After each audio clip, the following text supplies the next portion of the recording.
Hello. I need to finish. Give me a second. I need to finish editing something first. Oh my god, my hard drive is dying. I'm doing some Audacity stuff, but we'll start in a second. Also need to grab something to drink before we start. I need to pour myself a glass, and so on. Just give me a quick minute, okay, everyone? Just a quick minute. Gonna play Shadowrun in a second. Stream the editing? No. No, did that once, never will do it again. Save, yes. Close this. Open your window. Open this.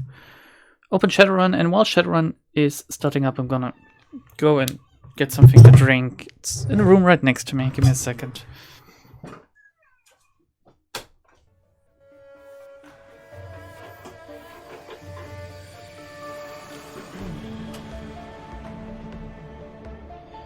And I'm gonna pour myself a glass of tea. Again, just a few more seconds.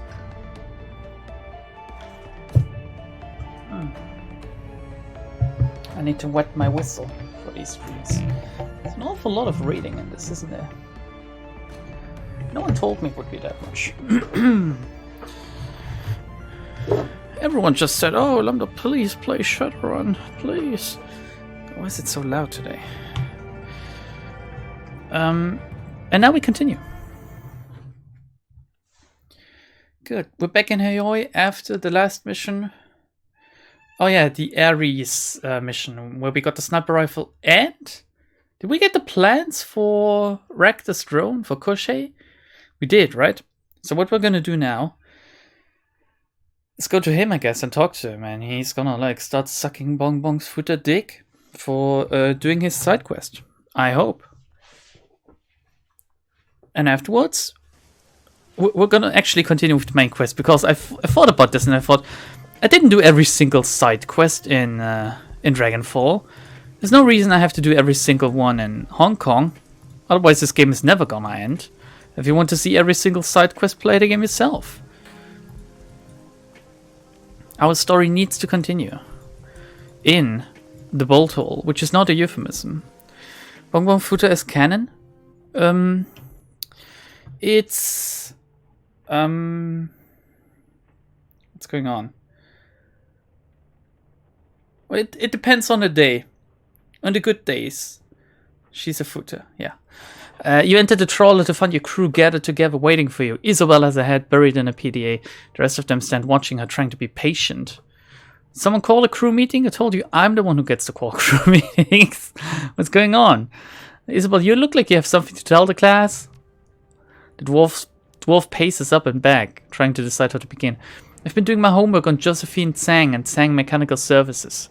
Oh yes, we got some development on that front as well. You're pacing, so that tells me you found something.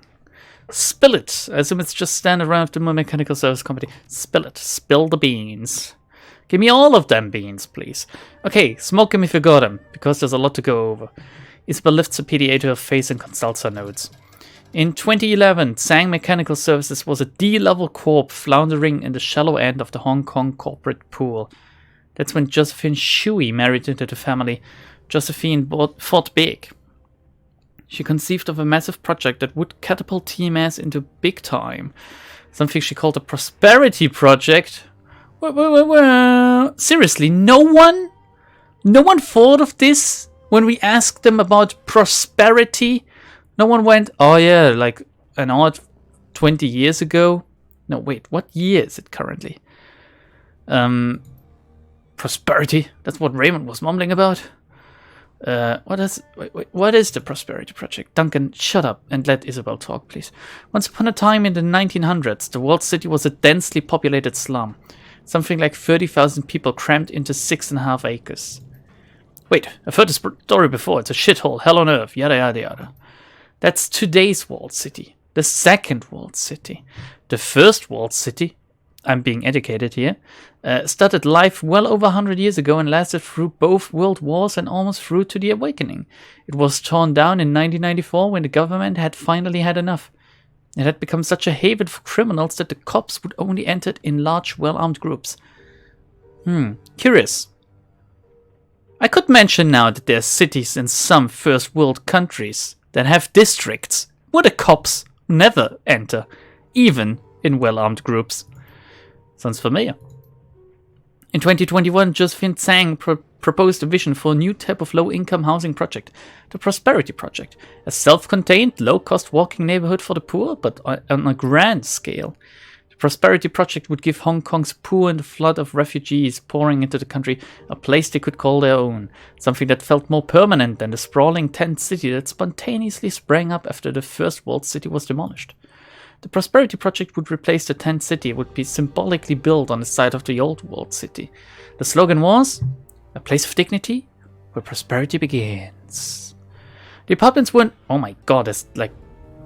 I have to scroll on this one. The apartments weren't much bigger than the space you'd get in your average coffin motel, but they were built around plazas and marketplaces that contained goods and services catering to the poor. The government forgot the lessons of the last world city. They loved the idea of containing the refugees and the poor to only a few densely populated blocks. It kept them out of the public's eye. Securing the contract catapulted Tsang Mechanical Services' fortunes ahead. It eventually put Josephine Tsang onto the executive council. One slum made her rich? Have you seen the size of that slum, Bong Bong? That doesn't line up. How did you get so powerful by building a slum? It's a very big slum. Apparently that was also the beginning of a series of lucrative building contracts that propelled TMS into the big time. Where's Raymond come into all of this? Raymond Black doesn't come into it at all, but Edward Tsang does. Dun dun dun! Josephine's husband or son, Edward Tsang. Is Raymond Black actually Edward Tsang? Yeah, as if the name Raymond Black doesn't sound fake enough, right? You got it. Mind blown. Duncan's jaw drops open. What? No. Come on. Raymond Black was actually Edward Tsang, the only son of Josephine Tsang and her late husband, Breakwater Tsang. Is that an actual name?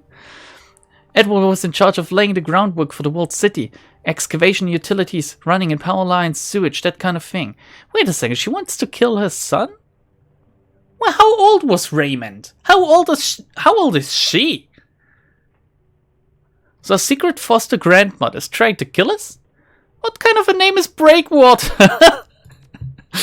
Cooler than he was, apparently. Breakwater Tsang was kind of a nobody. The nothing son of the company's nothing founder. The best thing he ever did for his company or his family was marry Josephine. Then die of a heart attack and get out of her way. Wait, this doesn't make any sense. Remember that massive grey water leak that flooded the basement back in 48? No? When we got back from that camping trip in the Salish, Ray screamed bloody murder about that. Remember what happened to Mrs. Maloney? What about it? Ray didn't know the first thing about sewer lights. He had a small army of plumbers, probably paid him double what the job was worth to fix the thing. It still took almost 2 months to get the leak under control. And Josephine put him in charge, I guess, of the utilities? No wonder the world city smells like that. So, not much of a utility expert, huh? Sir, if this man was not in charge of utility for project, what was he doing down there? I don't know, but Edward Tsang disappeared from the public eye shortly after Prosperity was completed, around 2031. It's about the time he moved to Seattle, around 7 years before he found us. But what happened in the world city? And what would make Raymond want to go back in there now after all these years? I don't know, but I do intend to find out. Actually, I don't. Like, I don't really care. I just want to kill who wanted to kill me, you know. It's a question for later. For now, let's make some money. Doesn't matter. What matters is payback. That's right. It's time to pay back. It's time to pay back all these bitches. Let's get some money before we pay them back. I have 2 unread messages. Okay, let's read them. Mail, out of town. From Kindly Chang. I'm not in Hawaii right now, so don't bother coming to see me. We'll talk when I return. Please continue with our business ventures in the meantime. On TC. Okay, data retrieval. From Candy Chang again. I hope you're enjoying your newfound success in the shadows. I've got another job for you, one that should prove very lucrative indeed. I've been contracted by an employee of the Eastern Tiger Corporation, and he needs you to steal some research data and biological samples from his employer. The man's name is Tigif Wright. Until recently, he was a researcher on a genetic engineering project. That sounds kind of interesting. He was cagey with the details, but I gathered that it centered around phenotypic alteration and postnatal genetic enhancement. Unfortunately for Wright, he's got a conscience. Stupid man. Luckily for us, he's willing to pay to have his conscience assuaged.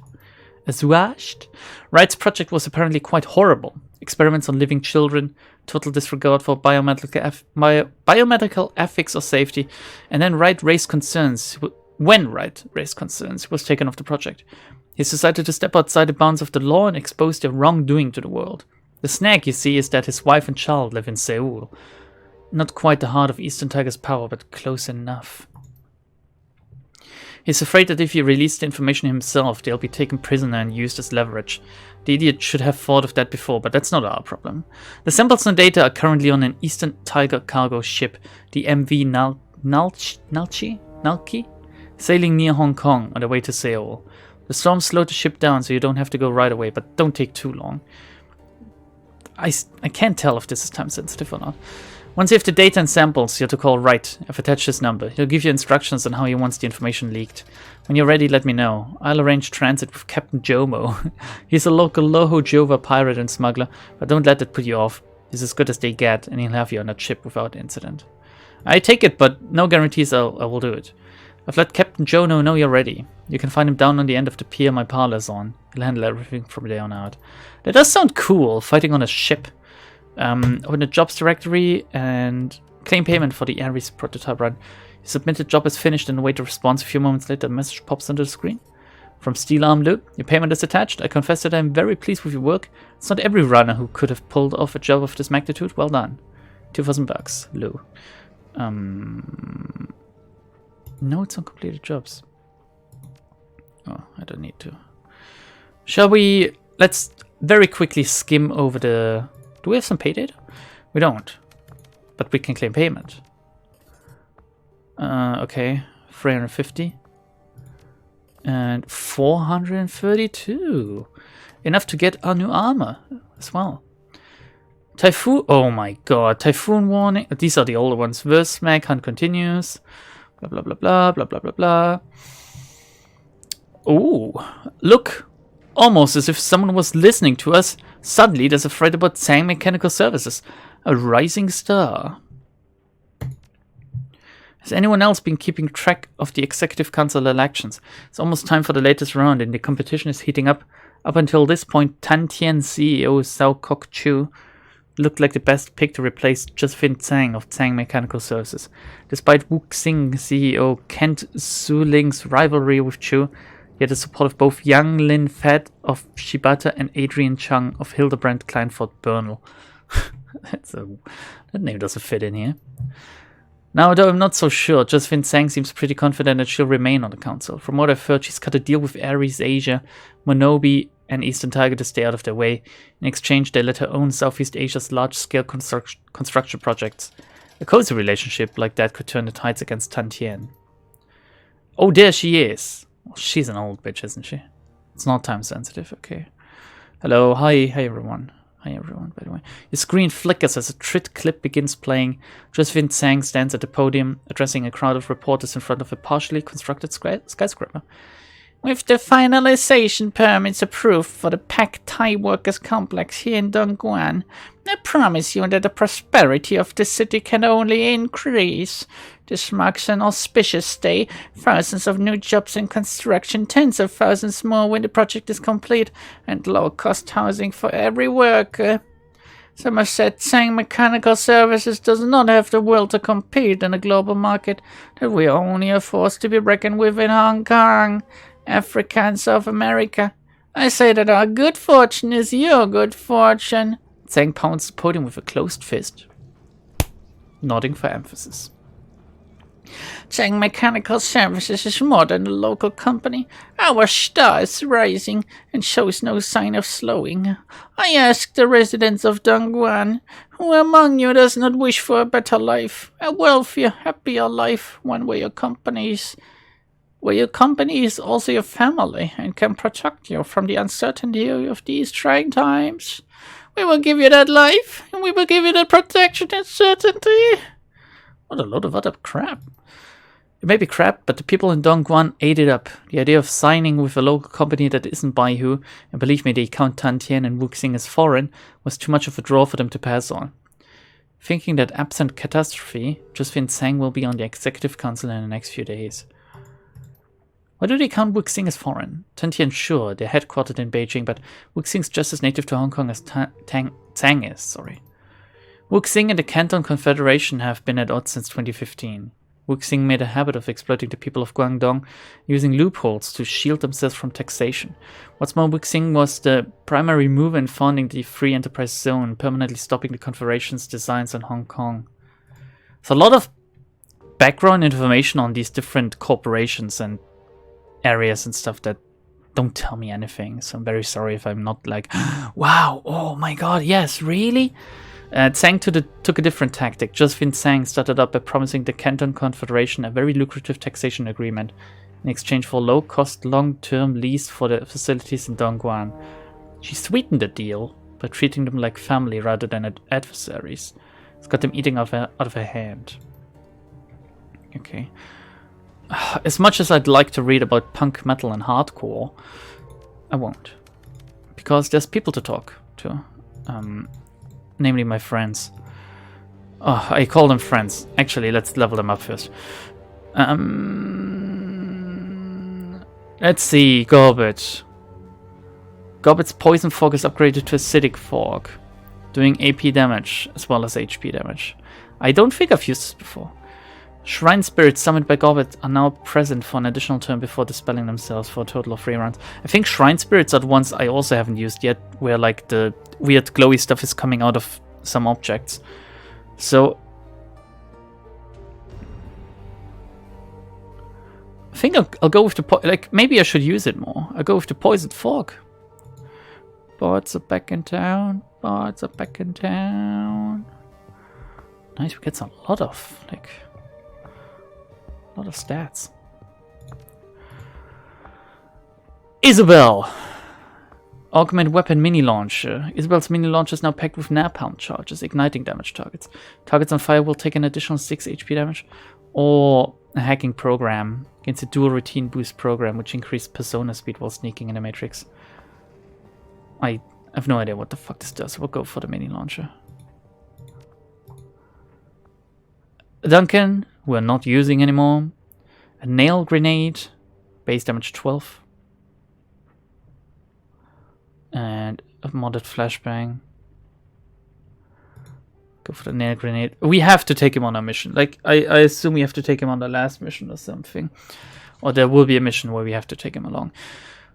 Gotcha! Gotcha gains a katana ability, plus 100 damage, but can only attack stunned targets. So this is basically Duncan's Subdue. Or similar to it. Gotcha takes a bite out of his foe, restoring 8 HP, which is good, but it's definitely not an execute ability.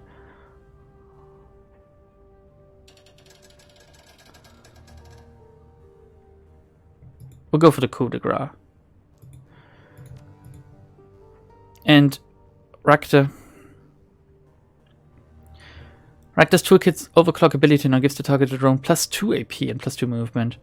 Or the repair. No. We have used the overclock before, and it's pretty sweet. Even with 1 AP. It's pretty good. With 2 AP, it's gonna be even better. So, here we go. Good. Good, now let's talk to him. Not even a choice. My friend, you've done an admirable job. Admirable job indeed. I've already incorporated the technology that you recovered, my stolen tech, into new chassis that I'm fabricating for Koshi. You move quick? Yeah, well. He tips his cigarette. A cone of burning embers tumbles to the ground. I've been waiting for this long time. Next time we take to field, you can expect to find Koshi combat effectiveness considerably improved. He has become truly deathless, just as his namesake was in the legend. When he takes damage, he will mend himself before your eyes. What does this actually like? Does he restore HP at return or something? Maybe. Sounds incredible. Can't believe it. Not can I, my friend. Or rather, I can't wait until I see it, I believe I said. He turns back to the whirring machines that fill his shop, watching their progress with hunger in his eyes. Not can I. So, can I... Any thoughts about that last run? A most wonderful outing. Excellent. I have my research back. My prototype returned. All thanks to you. I suppose that I could complain of Taylor Nottingham's absence. Would have greatly ensured commanding Koshi to feed them their own entrails. Oh God, I'm dying already. Oh God. But this is a small matter. I have my research and will catch up with them soon enough. And in addition, you uncovered prototype as a weapon. What an embarrassment of riches this job turned out to be. He beams at you. I will be deeply pleased to see the weapon in action. I've heard that the Ares MP series lasers cut through flesh, steel, and bone quite beautifully, like scalpel made of light. A glorious thing, my friend. What else would you have of me? I guess his side quest is done. Do I have to talk to him anymore? More questions? We could still talk about transhumanism with him. How does the drone self-repair work? There were 3 distinct elements to my approach. When these elements were all working in concert, the prototypes that utilized the process displayed remarkable self-repair capabilities. Let me drink something, please. This may be a lengthy explanation. I can skim over it if you please, or I can break it down for you if you're genuinely interested. Give me the long version. Give it to me in bold strokes. I don't need the nuts and bolts, I just want the basics. I've changed my mind. It isn't really necessary for me to know. No, give me the bold, like, fast strokes. Just, doing a very lewd bodily movement saying this. If you want to discuss his philosophy in depth. Yes, fine. Rather not. I'll give you a short version. The first element of process was self-healing biomimetic skin. It was capable of self-repairing any superficial wounds that the drone might suffer. Injuries that didn't damage the machine's underlying structure. Second element was an internal structure built from self-assembling material and utilizing a redundant system. Any damage to the skin could not yet be repaired or replaced. The third and final element was magical component that served to stave off entropy and rendered the first 2 systems self-perpetuating. He frowns. You can think of magic as lubrication that kept the gears turning. Unfortunate but necessary concession. And is the technology recovered? Yes, that's right. Thanks to you again, friend. I'm in your debt. I have to go. Goodbye. Bye-bye. Let's talk to Gotcha. Infinitely easier on the voice, even though all still straining. In the darkness of the cabin, Gotcha is hunched over a pile of keepsakes. He has unpacked most of his box and the contents are lying strewn about the floor in a disorganized mess. Mess, rather than mass. The ghoul gingerly picks through them, turning each one over in his fingers as he feels their shapes. He addresses you without looking up. Please mind your step, Bong Bong. I fear I've made a mess, and many of my possessions are quite delicate. I would be rather upset if you were to accidentally crush any under your feet. After a moment, he places the one he holds, a small ceramic statuette of Daruma, to one side. Lifting his face, he touches his brow in salute. I apologize for the mess. I'll try not to step on anything. Except if you want me to... For that, I thank you. Gotcha gingerly begins collecting his things and arranging them back in a box. I'm simply thinking about a chain of events that brought me to Hong Kong. I've been considering our talk about my former unit, about what my plans are with regard to the incessant hunt and need for closure. I began to think that I, too, need closure, and not only to the hunt, but to our dance around the core issue. One of us must die, that the other might live. It's like Braveheart. No, not Braveheart. Highlander. The other one. As it is, we are locked in stasis. How do you plan to accomplish that? I don't know, I still think you can hide here. No, I put that idea in his head. Come on, Bong Bong. How do you plan to accomplish that? That is the question that I've bent my mind to answering since we spoke. It is not an easy question to answer. My initial thought was to strike at Secure Renraku Holding. At a Secure Renraku Holding. Something valuable enough to draw the attention of the Red Samurai and ensure that Renraku reported that a ghoul was involved in the mission. It turns out that was not necessary. I began searching the Shadowlands BBS for any jobs against Renraku Holdings here in Hong Kong. Gotcha taps this braille reader with one toe. You're not wearing shoes? It is surprisingly easy to use the Matrix when you can read postings with your fingers. Slower than direct interface, but certainly possible. Wait a second, with your fingers or with your toes? What? I also began to offer a reward for information on Red Samurai teams known to be in the city. A modest reward, nothing that would attract too much attention, but enough to keep people interested. Gotcha grins thinly, cradling his chin in one hand. This bore fruit. A Red Samurai team arrived here a short time ago. Smaller than normal size. It couldn't be another team. They always go together, Bonbon. Have you not listened? It is them. It could be them. It is definitely them. My contact described Ishida and Takagawa perfectly, as well as a new heavy gunner, most likely from another disgraced squad. What's more, he described a woman who looked exactly like Sasaki, but with a scar here on her forehead.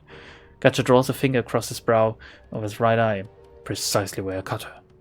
How are you going to draw them out? It's going to be a stand-up fight then? Expect you want to catch him off guard. No, he wants this to be honorable. Simply put, I intend to lure the team into responding to an action they believe to be perpetrated by an ordinary Shadowrunner and ambush them. Oh, that does seem that honorable. Then I will kill them, all of them. Once that is done, I can be free. Cool. You want to plant some explosives or something? Like, do it quickly? I've found a job I'm certain will draw a Red Samurai response. Renraku is moving a prototype drone for Hong Kong on the way to a research facility in Chiba. It is of a new design, implementing machine learning and pseudo-intelligence. Gotcha stands smiling wryly. Something that advanced would certainly attract a Red Samurai team should someone attempt to steal it. What if another team responds? That would be impossible. Red Samurai are stationed at research facilities, black laboratories and other high security areas. Renraku has no such facilities in Hong Kong at the moment, as most of the holdings of that type are in Taiwan. My former unit will be the only one close enough to respond to the threat.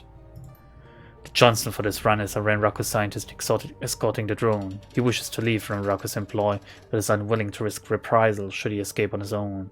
To put it simply, he wishes to make it look like he was killed during a robbery, hence why he wishes the experimental drone stolen. If there's no body, there will be no investigation into his whereabouts. We can kill two birds with one stone? How about we kill him too, and then we just... No, wait, we need him to pay us. Gotcha inclines his head in agreement. Precisely. I can rid myself of my pursuers, and he can be free of their yoke. While I owe this man no loyalty, I think I understand his sentiment. Besides, we will be receiving payment for a job. Sounds good to me. When do we leave? As soon as you are ready. I will message Mr. Johnson and let him know that we are prepared to fake his murder and be ready for our arrival.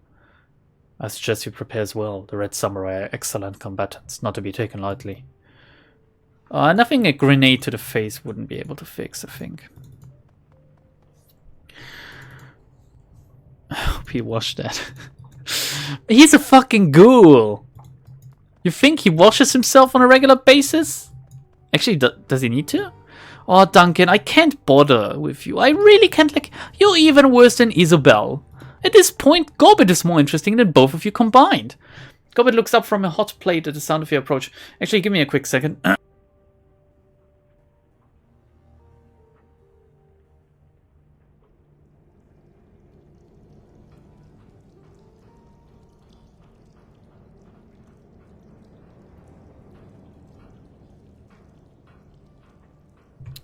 I'm back. Sorry, I have a very snotty nose today, just in case you wanted to know. A smile creases on her face. She raised her eyebrows and gestures at the cabin around you. You know, the Vault Hall has really been shaping up over the past few days. With all of the work that we've been putting into her, it's starting to feel like a real home. How long have you been living here? Anyway, enough about the boat. She puts her hands on her hips, sending madness scurrying. Ready for your next lesson, or did you just want to chat? Is it too late to change the name of the boat? Afraid so, Seattle. Everyone's gotten pretty attached to it. We all like the bolt hole just fine as she is. Besides, I've already painted her name on the side of the hull. But I don't like it anymore. Just checking. Good. Now that we've got that out of the way, is there anything else that you need? Such a weird inquest. Like, oh, can we change the name of the boat we're living on, please? I know you've been here for years, and I've only been in here for like 20 hours, but can we please? Any thoughts about the last run, actually? I think that went pretty well. There aren't a lot of runners who can say they went up against Ares and came out ahead. Sure, maybe the job could have gone a little smoother. What could have gone smoother? But how were we supposed to account for another runner team showing up? Adaptability, Seattle. That's what makes a good runner. Always go with your instincts. I feel bad we didn't give those runners a laser. I mean, at the time I was like, oh hell no, I want an awesome laser. But now I'm not so sure. They seemed like decent people, and maybe they could have helped us out later. I don't know. I don't think so. Still though, you've got a sweet laser out of the deal. Pew pew. What else did you want to chat about? My next lesson, please. You can actually change the name of the boat. Ah, for fuck's sake. I screwed it up. Yeah? She smiles. That's good. I was hoping that you'd want to keep going with this. It's good for you, and I'm kind of enjoying it too. Goblet runs a hand through the knotted ropes of her hair. A contemplative look on her face. A moment later, she turns her attention back to you. Alright, it's going to be another long story, so I'm thinking we should take it in chunks. If you've got any questions, you can ask them along the way, and if you need to take a break, we can come back to it. Sounds good? However you want to do is fine by me. Don't ask, tell. You're the one who's running, so remember? Of course I'll remember. She folds her arms over her chest. And you're right, I'm the teacher here, so shut up and listen until I tell you not to. Alright, so last time I told you about the event that brought an end to my illustrious career as a subcontractor. This time I'm going to tell you about the run that went on with my regular team. Nightjar's team, you mean? No, this was long before I hooked up with them. Is was still learning to deck back then. She was good for her age, but she wasn't ready for prime time. It would be another couple of years before I'd meet Nightjar or Auntie Chang. How long have you been in this? How old are you? You don't know anyone from the group that I'm talking about. They're all gone now anyway. Wait, you lost 3 other teams before you hooked up with me. Yeah, I did. Thanks for rubbing it in. The words are rueful, but the tone is soft. Touchy touchy. Just poking a cheek while saying that. Touchy touchy. Yeah, maybe I am, but I'll bet that if I poked into all of the people you'd lost over the years, you'd get touchy too. Anyway, the truth is I'm mostly over it. When you run the shadows, losing people is an occupational hazard. She offers you a lopsided smile. As Shadowrunners, we're disposable assets. Shouldn't come as a surprise when we get used up and tossed away. Nobody lives forever. We all get flushed down the same chute in the end. Yeah, you know how it is. People die and it's sad, but there's no sense moping about it. Let's take a break. Tell me about the team. Sure, she extends a hand so that she can count off teammates on her fingers. Madness scurries down her sleeve and perches on her forearm. Our muscle was a Hawaiian Jew with... Wow, a Hawaiian Jew? It's not a combination of, like, wow. With poor impulse control, big round guy with lumberjack arms and ringlets in his hair. He called himself Honu. I guess that he loved turtles? I don't know, street names are weird. Does Honu mean turtle in, like, Hawaiian? Is that why it's called Honolulu? Does it mean, like, turtle pea or something? We're the tech specialist, Egret. She was tall, gawky, dyed her hair bone white. She had a drone named Arlo that followed her around like a lost puppy. She was kind of a jack of all trades, but she could get the job done. Fun at parties too. Our de facto team leader was a guy named Tsui. He was a wiry troll, if you can imagine that. Probably about 2% body fat, all skin and bones. Walked with a hunch to make himself look smaller. He was a shaman, followed red like me. Okay. There can be many troll red shamans out there. I don't know, can there? Not that I've met, but Tsui seemed like a really good guy. We got along fine. Actually really liked everyone on the team. They were a lot of fun to run with. How did you meet them? Through mutual friends. We actually all lived together before we decided to start running as a team. There was this floating squatters commune out in Hang Hom Bay. It's probably still out there, actually. I haven't been back in a long time, but I spent a few years living on that thing, and the rest of the team lived there with me. You lived on a raft? Yeah, basically. We called it a sinking ship. Was much to look at. Just a whole bunch of shipping containers all bolted together into a great big floating brick. Wasn't the most comfortable place I've ever lived, but the price was right and the company was good. I don't want to hear more about the sinking ship, so I think I got the grasp on the team dynamic. Keep going. She nods. Alright, moving on. So one day, Tsui brought us a job. He'd met a client in Victoria Harbour Bar, a rich Eastern Tiger exec. The guy wanted us to steal something for him. A shiny object. She raised her hands. I know. It's stupid, right? But that was how Johnson described it to us. The shiny object. That was what he wanted us to get. He never gave it another name. I would have given it a name. Bongo did... Oh, God. I would have given it a name. Yeah, well, you weren't there. So he brought us the gig and he called it a shiny object, so we just sort of went along with it. And when the client told us what to look for, he described it as a chunk of red jade, about the size and shape of an ostrich egg, with a mirror-polished surface and gold wire inlays. He said that it would have paper charms hanging off of it, food talismans, Taoist sorcery stuff. We weren't supposed to touch those. Is it an occult item, then? The client also told us about the shiny object's then owner, an old hedge wizard turned entrepreneur named Kong Xiuan. Xiuyan. You were supposed to steal a crystal ball from a wizard. When you boil it down like that, it sounds kind of silly, doesn't it? She shrugs. But hey, that's the world we live in. And like I said, Xiuyan wasn't just a wizard. He was an entrepreneur, a business wizard. The guy had resources. From what we were told, the old man was keeping the shiny object in one of his warehouses. He had a bunch of them. He'd built himself a nice little empire selling magical paraphernalia for puppet vendors in the Yao Ma Tai night market. Supposedly a good fifth of the stalls in that place were in Xiuan's payroll. I could delve deeper into this, but I feel like I kind of just want to get to her mission, to be honest. And there's not much coming out of this. Magical objects, huh? You've got my attention. They must have stolen something they weren't supposed to steal. I guess that's where this goes to. Well, some of it was magic. A lot of what was in that warehouse was crap, though. Fakes and forgeries to sell to gullible tourists. Still, there was some nice stuff on display. Magical reagents and the like. But sifting the good from the bad would have taken time. And we weren't planning on sticking around long enough to do that. Oh, okay, fair enough. So we'd cased the warehouse. Is that a word? Like as in case or casing it? The warehouse for a couple of nights before the run. You know, I did some recon, took some notes. From what we'd seen, we were pretty sure that Xiuyan was keeping our payday in a vault area at the very back of the building. Security was pretty heavy though. He was paying a local triad for protection and he kept a lot of their boys on staff. So he was the one who came up with the plan. We'd split up outside and enter the warehouse in 2 teams. Team A would create a diversion. Team B would hit the vault while security was looking the other way. We'd grab our payday, regroup and get the hell out of there. Seems straightforward. How did it work out? Pretty much what I'd have done in your place. In my experience, splitting the group is almost always more trouble than it's worth. I agree, actually. I'd agree with you if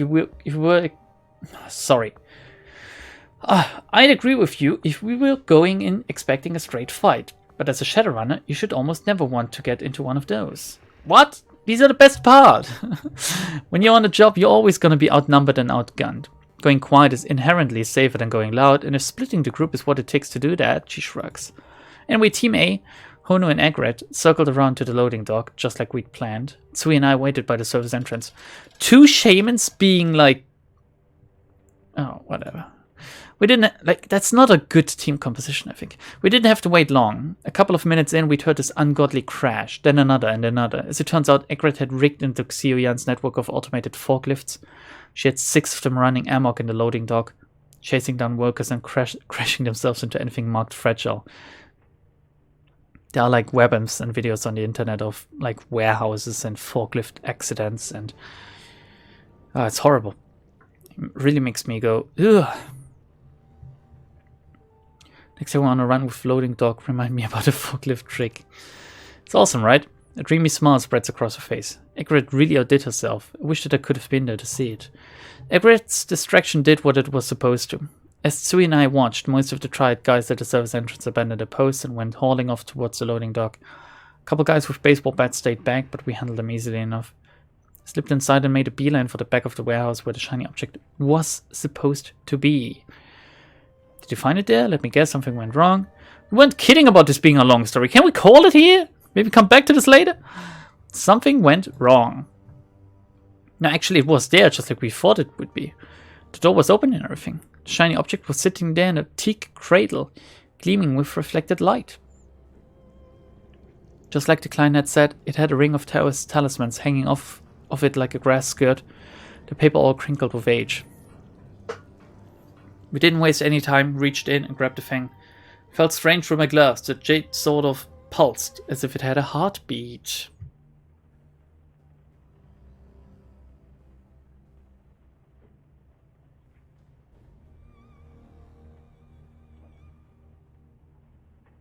Ah, again, sorry. Snotty nose. Thank God I remember to mute myself before going like on the mic. I would have made Tsui carry it. The run was his idea, right? Yeah, well, it was my job to carry the thing. I didn't want to complain about it. Anyway, I had my satchel with me, so I stashed the rock in there. Couldn't get the flap closed quickly enough. The package being secured, Tsui and I turned to hightail it out of there. And then things went to shit.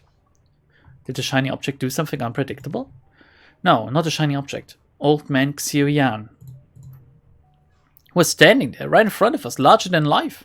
Guessing that when he heard the commotion in the loading dock, he'd come running, well, waddling, to make sure that his treasure was safe. As it turns out, it wasn't, because I had already stolen the thing. He looked displeased. He was an old man, and there were two of you. How much of a threat could he be? Oh, plenty. He was a mage, remember? Plus, he was pretty spry for his age. We opened up on him, but he wasn't exactly a pushover. It was pretty epic, truth be told. Spirits were summoned, spells were discharged. The vault door sealed behind Xiu Yan like something out of a movie. At one point, the old man leapt onto Tsui's back and tried to bite his ear off. I won't bore you with a play-by-play of how the fight went down. In the end, we crushed him. Unfortunately, the fighting had caused some collateral damage. At some point during our showdown with Xiu Yan, the control panel for the vault door must have eaten an arc of lightning or the blast of a power war. It was toast, all black and melted, and neither of us could fix it. You were trapped in a vault? Yeah, that's about the size of it. It was only a matter of time before the old man's remaining security guys found us in there. There was still a way out, or one way out, a ventilation duct up high in the rafters. It was too small for Tsui to fit through. He was a troll after all. I had a shiny object, but if I left Tsui there and security got to him, well, you do the math. I don't do math. Sorry, I didn't tell you yet, but I don't do math. So here's the conundrum. I've got our payday in my satchel. The team is split. It's inevitable that more tried 49ers are going to find us, but we don't know when or how many. Egret and Honu are holding their own in the loading dock for now. I can stay with Tsui to help fight off the inevitable wave for tried 49ers, but we'll be badly outmatched. Like, badly. The odds of survival won't look good for either of us. If Egret weren't pinned down in the loading dock, she could probably get the vault door open, but in order to get to her, I'll have to leave Tsui alone in the vault. If Xiu Yan's reinforcements find Tsui before I get back with Egret, well, she uses her thumb to draw a line across the neck. So that's the scenario, Seattle. Not a lot to work with, I know. Tell me, what should I do? Stick with Tsui. Try to hold off security reinforcements until Hono and Egret can free themselves up and come help. You've got a dangerous magical artifact in your pouch. I think I tried to use it. Take the gamble and go for Egret. It's a plan with the best chance of success. Got a payday in your pouch. I'd have cut my losses, climbed into the vent and bailed. This is what you did. This is what would have made the most sense. And this is what I'll answer. Use the stone! She nods, unsmiling. That's the most stylish answer, isn't it? Just audacious enough to be fun. It popped into my head right then and there, same as it did yours. So that's what I did. No hesitation, I just made it happen. Oh my god. It was almost like Tsui had been waiting for me to pass him the thing. He seemed eager to take it. He hugged that chunk of rock to his chest like a newborn baby. Color swam in the stone and something changed in his eyes. What? Then old man Xiu Yan's 49ers breached the door and Tsui unleashed hell. She pauses, frowning, stops scratching Folly and uses her hands to rub her eyes. Ew. Finally, she turns back to you. A sour look pinches her features. What went down in that room? Well, I've only seen that kind of carnage a couple of times in my life, and I've been running the shadows for years. Those tried men were torn to scraps by the end of it. Don't think I'll ever forget the sounds that they made. She clears her throat. I spent most of the fight huddled up in the corner for my own safety. When Tsui let loose from the stone, didn't seem terribly interested in discriminating against between friend and foe. What do you mean by that? Did he summon hostile spirits or something? Something like that. Truth be told, I don't know what they were. Like I said, I was hiding, but he couldn't have done it without the shiny object, not in a million years. Whatever they were, Rock brought him here. What happened? She shrugs. We waited for things to calm down in the vault and for the things to go slithering away.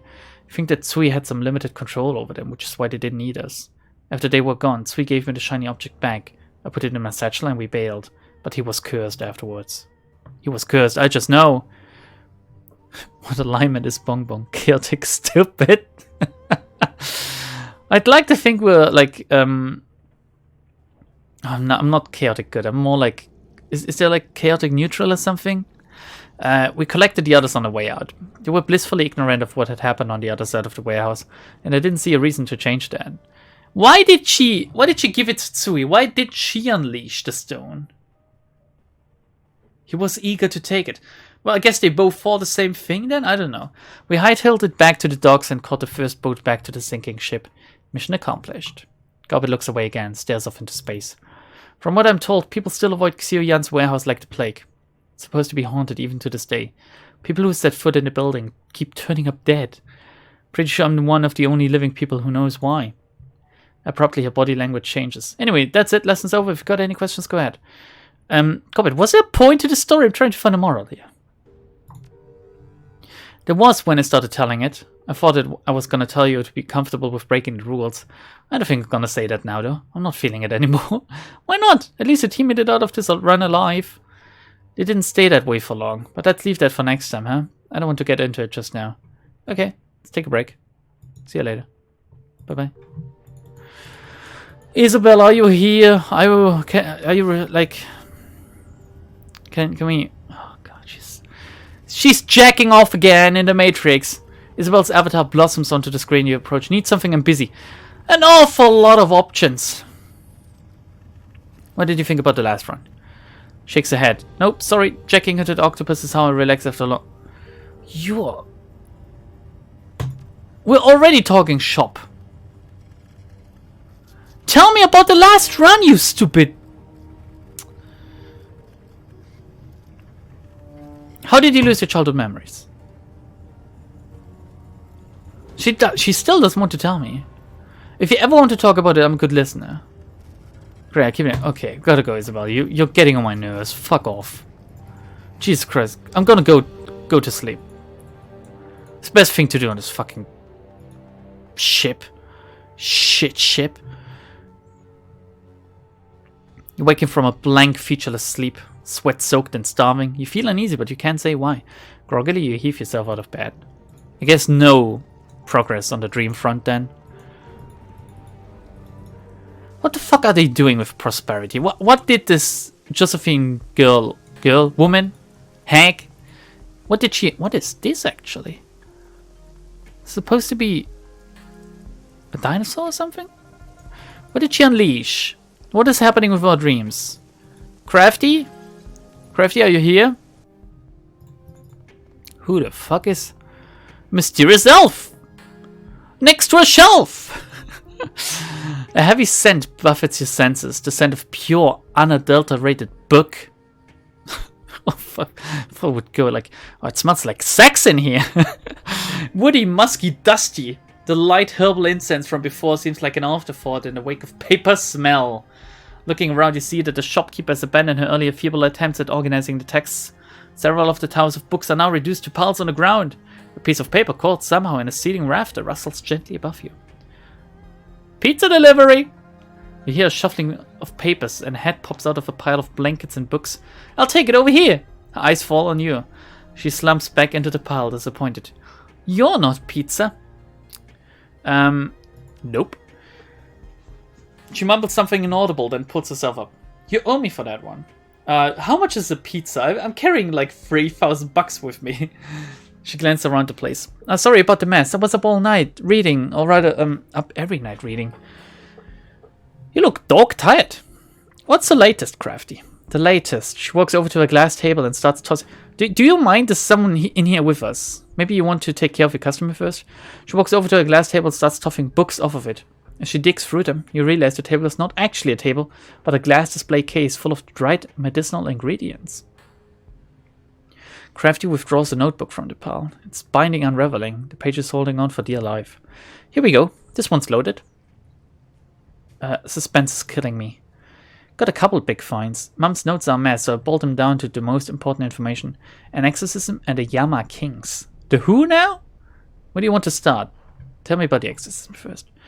She flips through the notebook and after locating the right page, lays the book on the counter. Her index finger glides across the notes as she summarizes its contents. One of Mum's trips to the walled city, she decided to check out an archway. Or archway? Archway.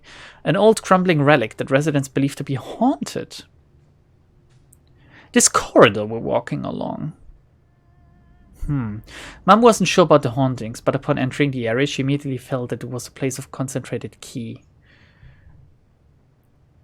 I know someone who's mentioned that. She's from the wall. Who? Who mentioned that? Boil it down to creepy. Who said? Crafty looks up at it from the notebook. I'd believe that. It's a fairly prominent landmark. It seems to me like most people from the walled city would at least have heard of it, if not seen it. What did she say? Boil it down to creepy? Nothing good? A bunch of superstitious dribble about spirits. Oh, is it just the student girl?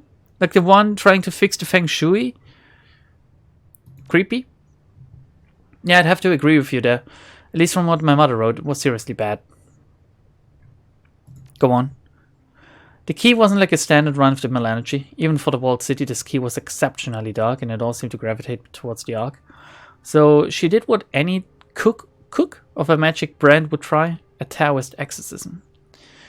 Did something explode? You could say that. The exorcism failed and something happened to her. She broke.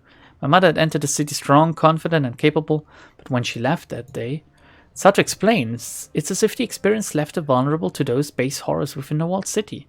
She grew paranoid and became frail of mind and body, a mere shadow of her former self.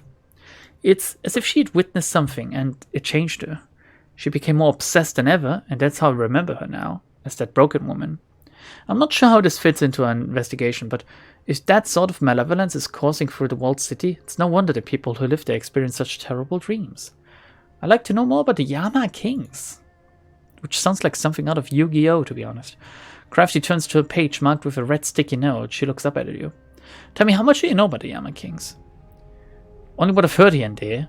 Ran across stories about them in my own research. Never heard of them. Personally, I'd only heard about the Yama Kings in fables and myths. Things to scare children to sleep, to inspire awe. As you can guess, intimate knowledge about imaginary beings is largely non-existent. And here, she taps the page, we found the demons of the walled city. Through my mother's excursion into the slum, she came to learn that its residents had their own unique Yama Kings, different from the traditional ones. What the fuck is a Yama King? Mind starting there? The people that are segregated from the rest of Hong Kong. Over time, they came to believe that their home was possessed by local demons. So they're a type of demon, I guess? I mean, I gathered as much. Makes sense considering the place penchant for crime and disaster. Do they have names? There were 3 that Mum knew of. Lam Vi, Fu Mang, and Qian Ya. Each Yama King is associated with the negative energy on which they feed. Lam Vi feeds from cowards, Fu Mang from the guilty, and Qian Ya slaves. Unfortunately, my mother's handwriting declined with her sanity. She rubs her forehead in frustration. She has a lot of details in here about these local Yama Kings, but I could only make out bits and parts. There's a list, something here about her mouth twists sideways and her eyes squint, straining to read the notes. Rules? Maybe laws of some sort? The thing that stood out to me is here. She plops her finger onto the page. It's about the propriety surrounding ownership in deals, exchanges, negotiations. Luncheons? No, that last part can't be right. Anyway, it says the Yama Kings, under rules or laws, must adhere to the terms of a deal. And there's something else, but she sighs and flips the paper onto the counter. Sorry, can't read anything past that. They must adhere to the terms of a deal. You think Josephine Tsang made a deal with the Yama Kings or something? You know, it's strange to me that Mum found these mystical beings being significant enough to mention in her documents. Makes me wonder if she thought they were real or connected to the curse that she believed in. A thump, and Crafty closed the notebook.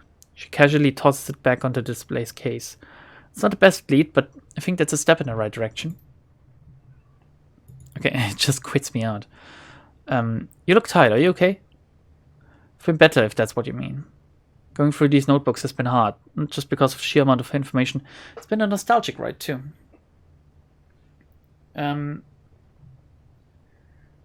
Try doing something else for a while. No way, I've dug myself too deep to back out now, and I don't say that as a bad thing. I've made progress, I'm proud of that. She leans on a book-covered chair. The sooner I figure out these dreams, the sooner I can rest. And trust me, Bong Bong, I'll make up for it in spades and naps.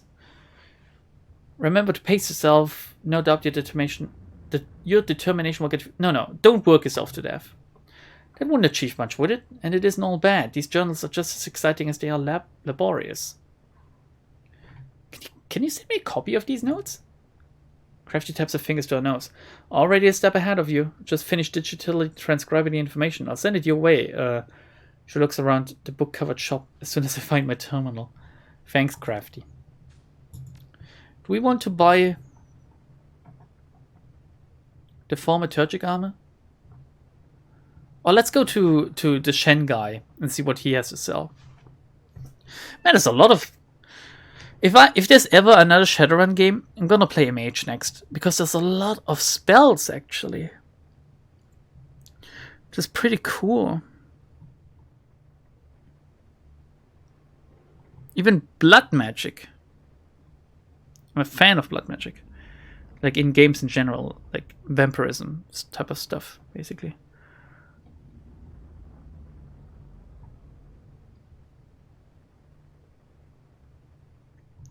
Oh, wow. Possession of this fetish grants a benefit of plus something. This one is +1 charisma.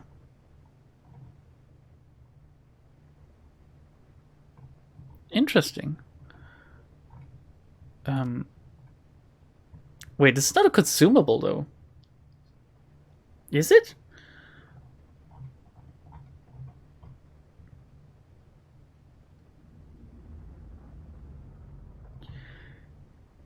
Huh. Okay. Let's talk to the mysterious elf next to a shelf. Wait a second, I recognize that face. I recognize this smug. What is he doing here? I mean, I still don't know who he is, basically. But he knew a lot of shit, right? Give me a second.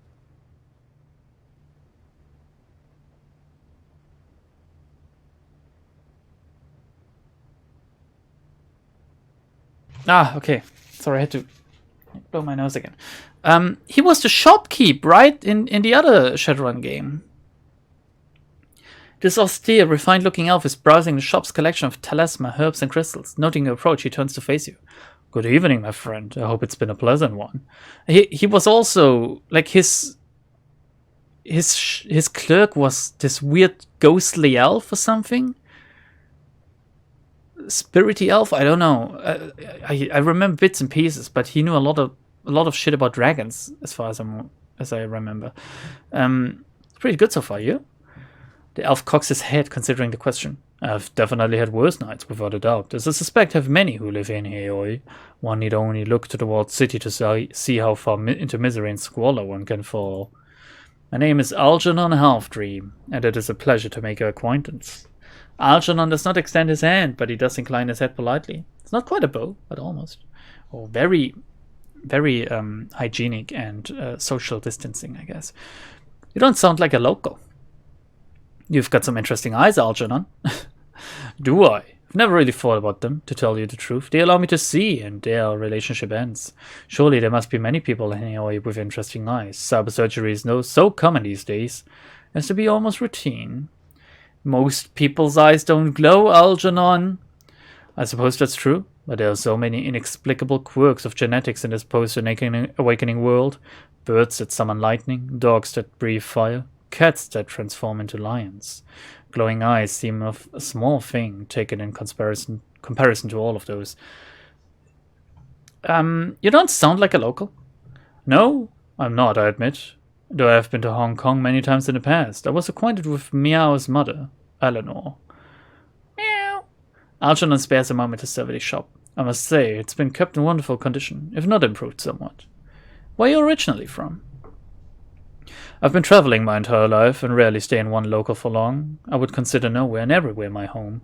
When you speak as many languages as I do, it's inevitable that they begin to bleed together, though I've always had a particular fondness for Cantonese. It has a lyrical quality few other languages can match. Does it? Actually? Really? Any of you know it? You've been in the walled city? No. There's a Latin finality to Algernon's tone. He paused for a moment before elaborating. I've looked around outside and spoken to some residents who trade at the edge, but I've not entered it. The misery and hopelessness of those within it is overwhelming, and I would prefer not to venture too near such a well of negativity. But those emotions have colored and warped astral space in a unique fashion, one that I felt was worth studying, albeit from afar. He shakes his head sadly. Such a waste of human potential, to think of all of the ways the world and fate have failed those people. Are you a mage or a shaman? He's a mage, right? Isn't he? Oh, what makes you think I'm either of them? Perhaps I'm simply an inquisitive soul. Algernon smiles and gestures towards the racks of magical accessories on the wall. Of course, a merely inquisitive soul would not be interested in purchasing any of this. Perhaps I'm both, or neither. He's a dragon himself, isn't he? The nature of magic is fluid, especially in these tumultuous times, so soon after the dragons have awoken. Too many people try to draw binary divisions between methods of thaumaturgy. At the heart of things there's will, there's power, and there's change. See you later, Algernon. just talking about very deep topics and see you later, Algernon. This is getting too much for me, you know. No, remember, I'm Bong Bong, but I'm not one for talk. I'm more like you. Give me a picture book or something, okay? Go, guys! You have more to tell me? Are you okay? Look who's back. Why don't you go egg a car or something and leave us alone? I think it's still the same. There's nothing new. Is there? Let's find out. We can just skip it if it's still the same. Don't have anything better to do. We're still having the dreams. Let's not get into detail. I'm not leaving until you tell me what you saw. I don't make deals with terrorists. You can't do that. Oh, did I just... Okay, I went down the road that... Wait, what's this about reliable Matthew's trailer? The side of Matthew's trailer looks freshly scrubbed. Reeks of kerosene. Broad swaths of the flaking paint have been removed, revealing the brittle plastic siding, discolored by years of acid rain. Still see the faded black trace of erased graffiti. Job stealer. Something thumps inside the trailer. You could easily peer in one of the windows. Look in the window. Inside are dingy, cramped living quarters cluttered with broken drawers and unwashed dishes. What looks like a rumpled, motley colored shag carpet is heaped over about half the tiny space, obscuring most of the furniture. After a moment, the shag carpet moves, rises about a foot and surges slightly towards the window. Then it stops pulsing and fidgeting. It's hard to see it clearly through the built-up grime on the window. Wipe it. The carpet is actually plush-covered drones. Teddy bears, raccoons, little dolls. There must be 24 inside the caravan. All companionship models. They're all looking at you, as if they've realized you're not Matthew. They watch, fidgeting.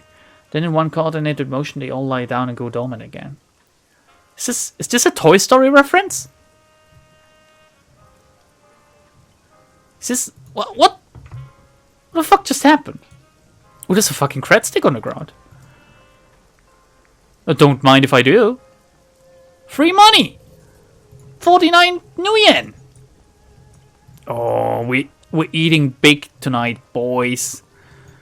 Oh, we're gonna eat all of the... I can't... is there a typical Hong Kong dish? I don't know, actually. I don't know. Oh, look, this is the pier that I need to go to. It sounds like an interesting mission, to be honest. But I'd rather do the gacha one now. I wanted to do the main quest, but thinking about gacha just makes me tingle inside, you know. So we're gonna oh no, wait, we wanted to talk to Shen. Where the fuck was he? Over here? Somewhere? Over here, right? Next to the bolt hole? Next to the bolt hole.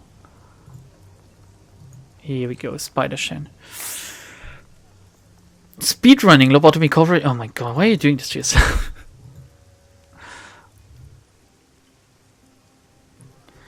Shen nods in greeting and wraps a fish against the table surface. Does it decided to need something after all? Yeah, let me take a look at the wares. Oh my god, what are these? Special named katanas. Distant storms foretold. Katana forged to disable and harry. What the fuck is harry? Harry targets. May do AP damage on a critical hit. On critical hit, does an additional -1 AP shock damage for 2 rounds.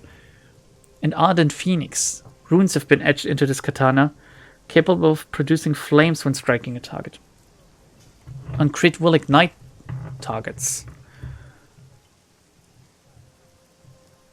An axe. That's interesting. Oh, give me a second.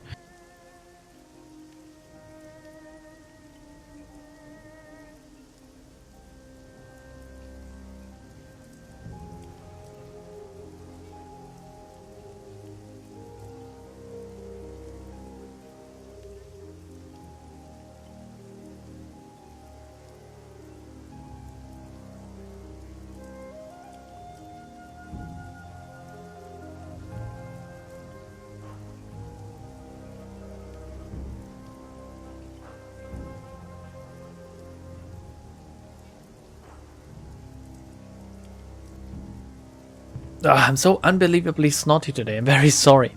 So let's see. Do I need these? Do I want to have these?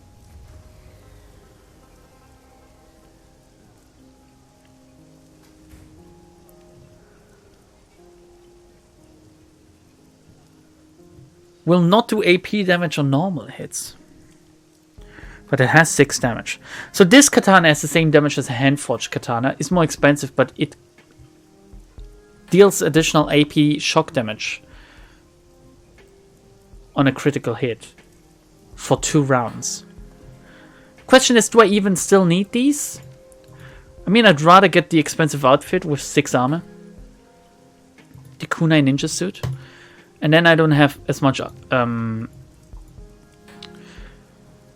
money available anymore anyway.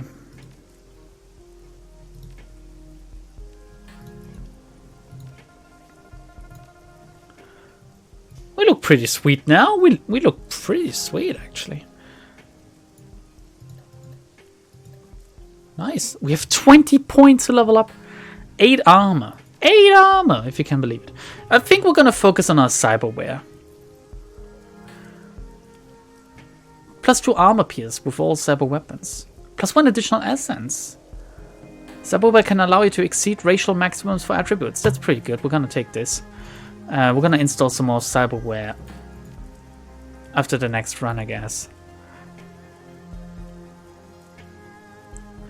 Oh, just investing into a new etiquette now would be like wasted though.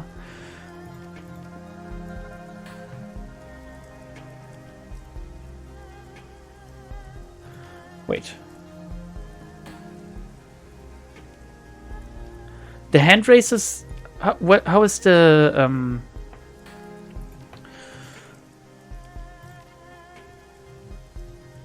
uses close combat skill for accuracy.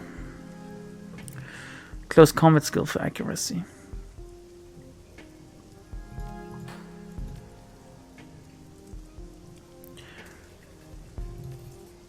So if you do this.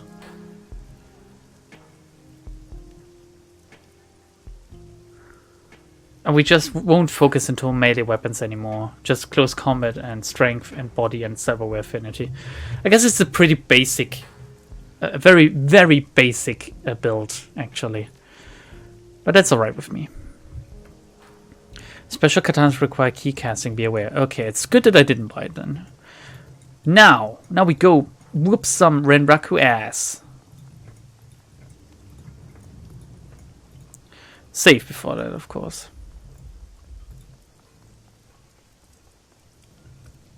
Harry's like to disturb or harass.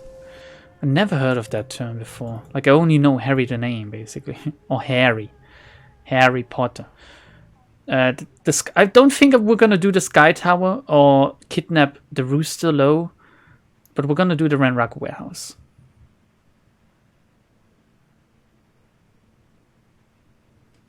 Wait, what would have been the main mission? What could I have done? Are we waiting? Anyway. Gacha needs to come with us. Right? He needs to. We're going to take Isabel with us, although I don't think we're going to need her. But then again, like, Isabel's grenade launcher is not to be sneezed at. And now the question is, do we take Rakta with us or Gobbet? Gobbet has the haste and the heal. But Rakta has the drone.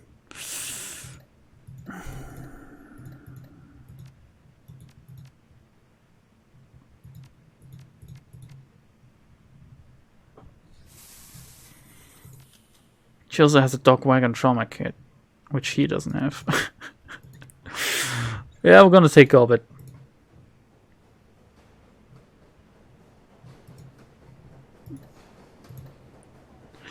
Yeah, we're gonna take Gobbet. I still have $2,000. I can't believe it. Yes, Tolo Harbor. Come on.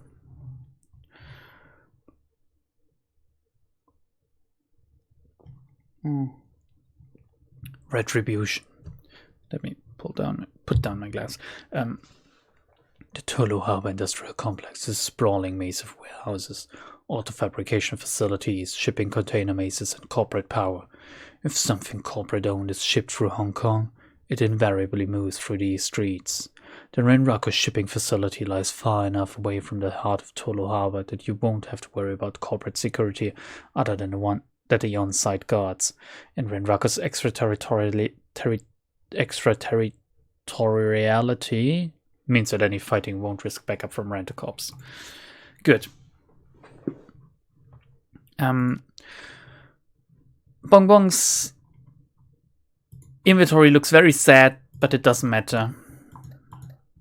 Can I actually give this to Gob? Can I give it to Gobbet? No. Assume she doesn't have the skills for it? Oh, requires range combat 6 ranks 3. She doesn't have that? Can I take a look at her? Oh, you know what? Whatever.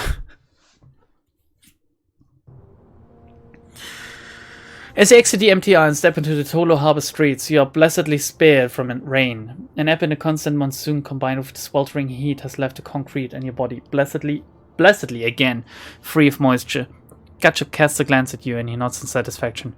This is the facility. Past that fence is the warehouse and test laboratories. How does he know he's blind? You're blind, dude! Ishida and his team should arrive mere minutes after we breach the defenses. That's good to me. What kind of initial opposition we face? Shouldn't we try to make this stealthy? Anything I should know? Not that I'm aware of, no. Standard defenses will be in place. Renraku is nothing if not predictable. There will be armed guards with orders to shoot trespassers on sight. Biometrically locked doors. A secure matrix house with black ice. The facility itself should have guards both inside and the outer courtyards. While Red Samurai provide a good backup team, there are too few of them to mount a standing guard.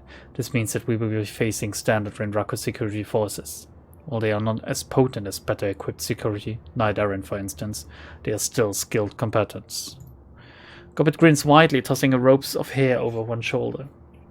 Great, I love dealing with corporate security. They're like a stick, you're never surprised by what you get, but you're never disappointed either. Sounding just fine, Nibbles.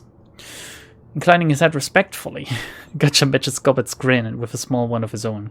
I'm glad it meets with your approval, Gobbet. I would hate to think you were bored. Weird, small talk between these two. I didn't need that. Gotcha must survive. Locate the drone prototype. Some medical supplies there. Let's take a look around first. There must be merit in exploring. We can enter this way, I guess. And that's all. Anything up this street? No. I assume it just ends. Does it? Can we? Yeah. Yeah, okay. Good. Great. Let's walk in over here and then quick save again.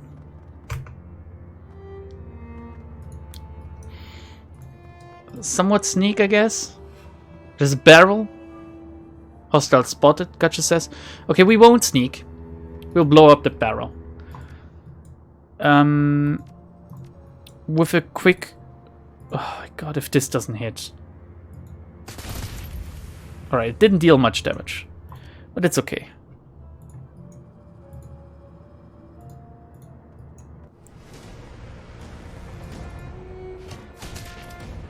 Very nice. Only 2 damage on him, but that's okay.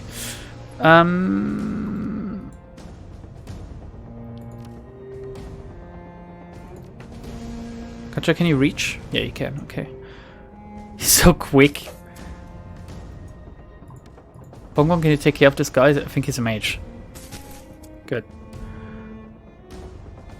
Oh look, there's more of him here.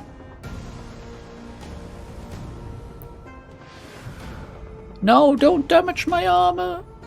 Well, he looks like a regular cop.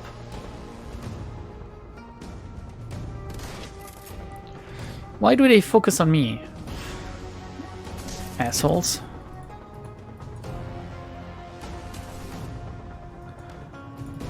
Just gonna keep running after him. Just slice and dice. Just slice and dice.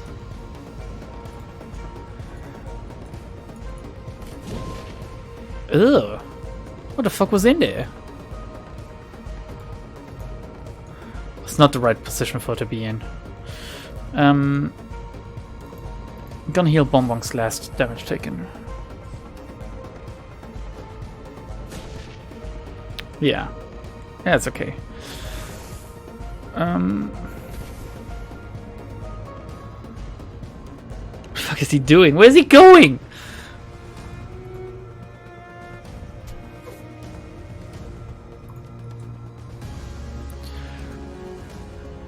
I'm actually gonna haste Gotcha.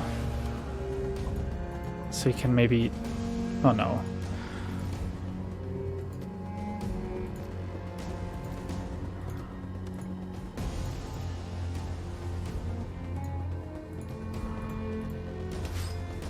Okay. And you...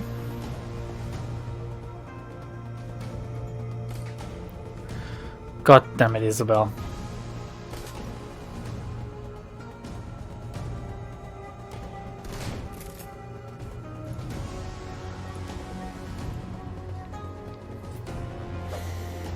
Check out Gotcha's stances. Oh! Does this cost points? No.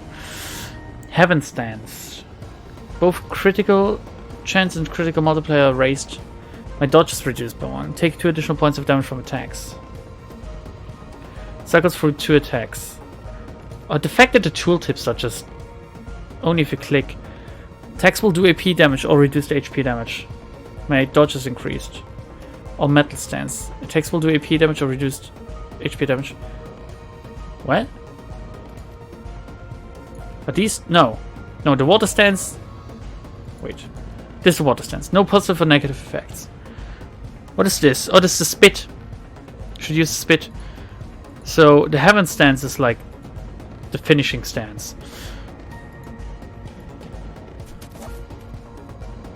But you also take more damage. Which means I should get back into the water stance. Now. Right? I don't know. Maybe.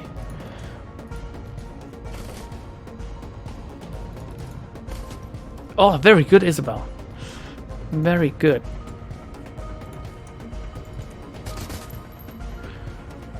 Nice, guys. Good evening. Hello, Minimoto. Hello. Bongbong is back! With a vengeance. Very good. Good fighting, everyone. Good fighting. Let's grab the medical supplies. Supplies!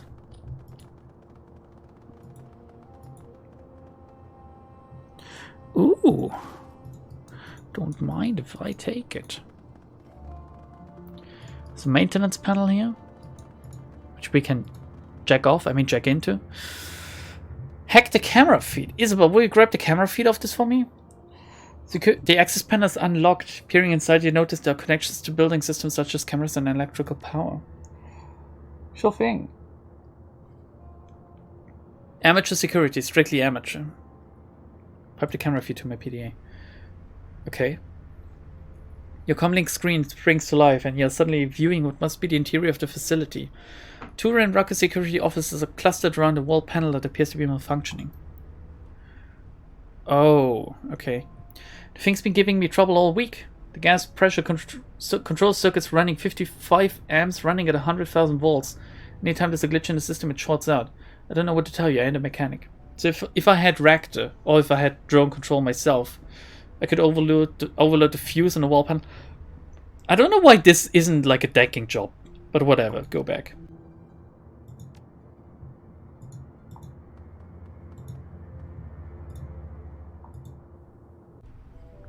Let's kill him the regular way then. Like they have like a combined 100 HP.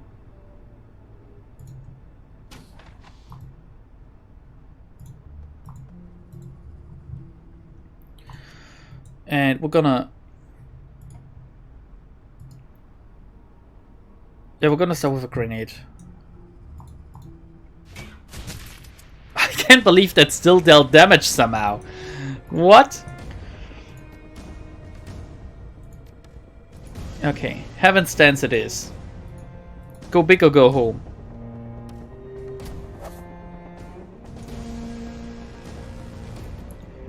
Don't worry, I'm gonna help you.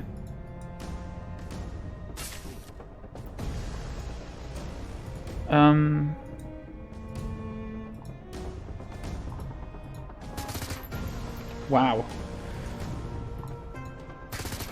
I don't know what I expected. Wait, 3 enemies?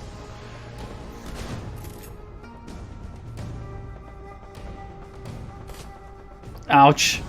Wow. Okay, we need to heal. Gotcha. Now that I know how the healing works. Pretty nice, actually. Get to cover.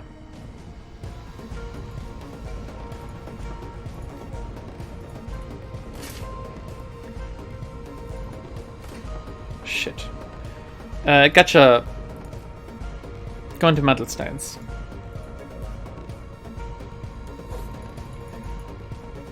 Wow. Very disappointed. Very disappointed.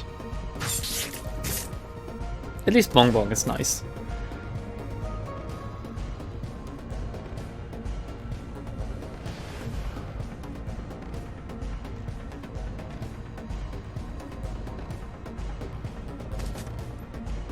Okay, they're all coming now. Oh no, wait. Where's the dude gone from over here? Oh, he's over here, okay. Maybe I should spit?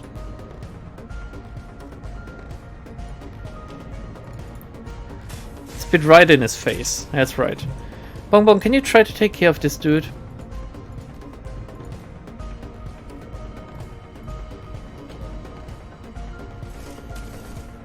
Okay. Now we need to advance a little.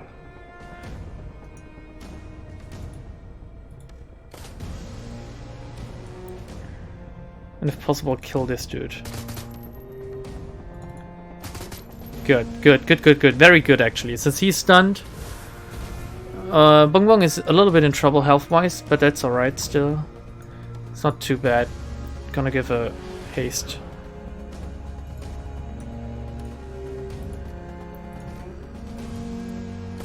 And start hitting this dude.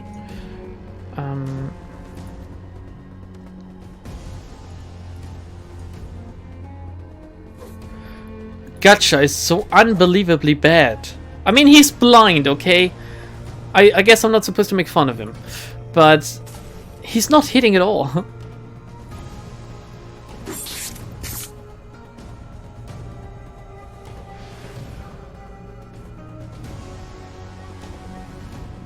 Bong Bong is about to bite a bullet, isn't she? Wow! I love you, Bong Bong!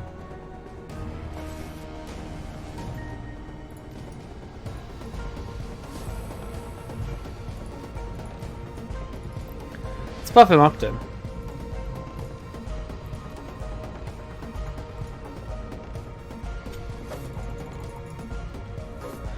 Oh, god damn it!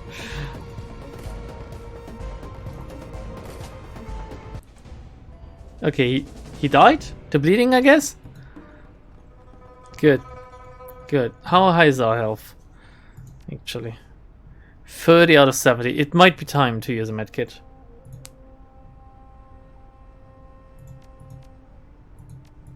What do I have 3 trauma kits now? On Bong Bong, thank you. How low is Gacha?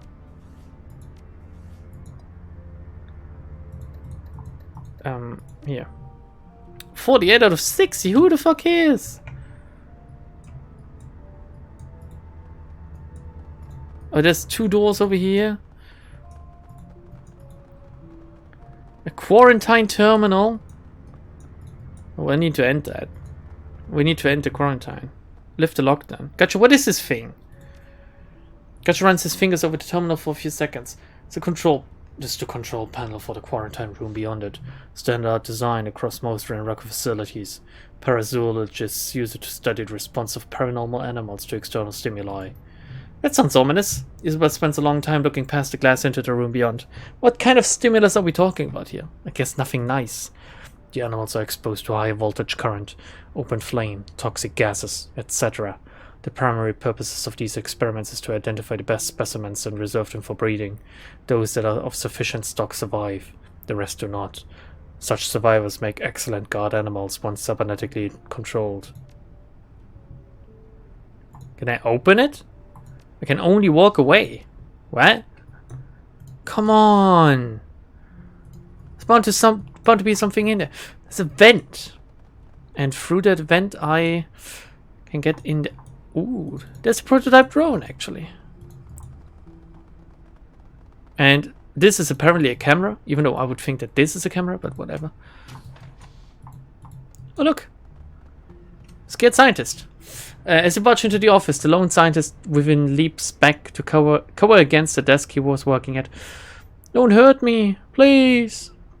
A split second later, the scientist stands upright. An expression of profound shock spreads across his face. He takes an involuntary half-step towards Gacha. Wait, it's you! Saru! The man's amazement is apparent in his voice, which barely rises above a whisper. The Raku management said you were dead, but I knew they were lying. I didn't expect that you would be the one to answer my request. It's a good omen, my friend. Gacha in turn seems just as surprised as the Renraku employee. Indeed, you were lied to. The shame the Red Samurai has suffered due to their inability to kill me is undoubtedly something they wish to hide. I'm glad to see that you are well, but I am no longer Saru. The codename is long gone. Now I am Gacha. You know this man, Gacha? Yes, his name is Tanjiro Sasaki. A senior researcher, he has served in Renraku for more than a decade. Gacha smiles faintly, waving a hand towards Tanjiro. Do you recall how I said that I get guarded similar facilities? They were usually in service of protecting Tanjiro's projects. Tanjiro is slowly relaxing, although the tremors in his hands indicate that adrenaline is still thick in his blood. It's true, and believe me, I can help you with what you're here for. Not quite, we're here for a few reasons. We're here for the drone, and you don't look like one. We're here for a few reasons. Tanjiro scowls. Your fixer got a job because I've arranged this. Why do you think it was so easy to get here? You're here not just for the drone, but to fake someone's death. My death! If a group of heavily armed Shadowrunners break in here, it's completely believable that I would be killed in the process. Well, the first thing you did was to throw your hands up and go, "Don't kill me!" Tanjiro lets out a heavy sigh and wipes his brow. As of right now, I've suppressed the alarms. I can undo that, and once I've reached a safe distance, I will. The samurai will arrive just a moment too late to save the researcher and me. Threaten him? Okay, we've already helped you. What can you do for us? Or threaten Tanjiro? Maybe I need to rough you up just to be safe. Tanjiro shrinks back against the desk once again, hands instinctively raising to protect his face. No, you don't have to do that. The Red Samurai team will rush to this building as soon as the alarms are released. I'll give you the code I wrote into my Overwatch program. Just use it on one of the security mainframes when you're ready.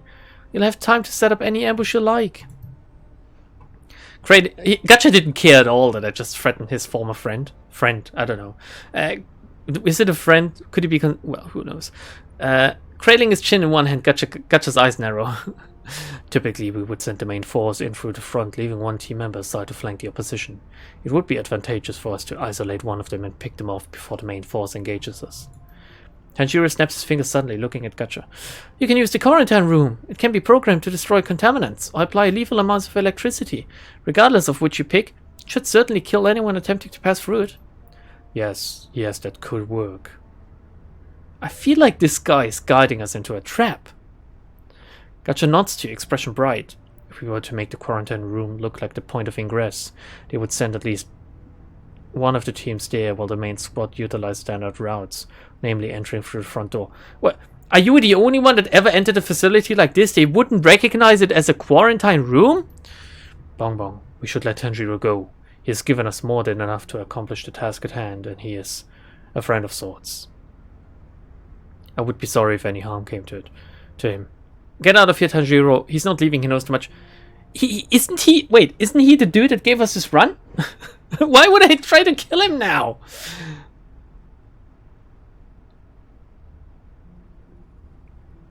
Every party member sucks a bit on hard difficulty. I mean, Isabel with a grenade launcher is incredibly good.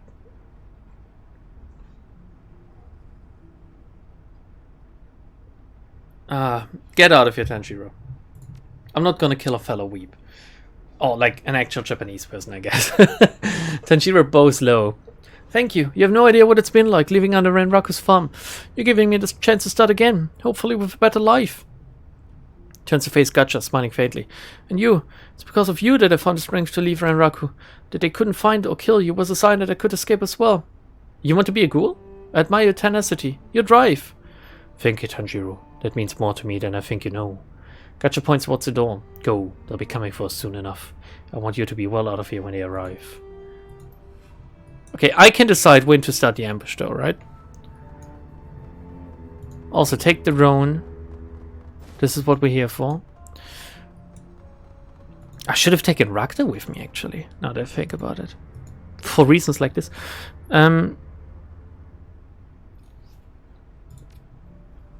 Isabel. Guess there's some pay data in here. Okay.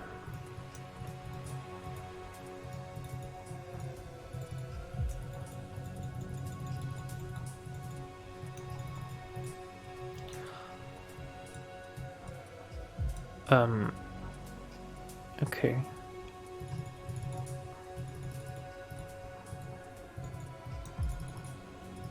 Oh, wait, when are they? Okay. Save again. I'm not a fan of this, to be honest. I like the straight up fighting from Dragonfall better. Because this one makes me feel like I'm failing as soon as I'm failing. Deliver barrels to basement. What? What did this do? Oh wait, will it see me here? No.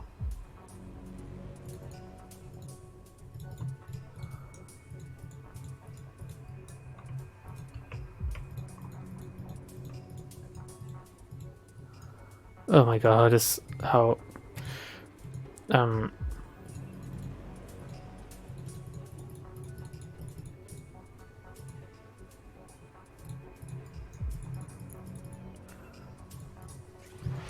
oh Jesus Christ. Oh Jesus Christ, there's two of them. And I accidentally.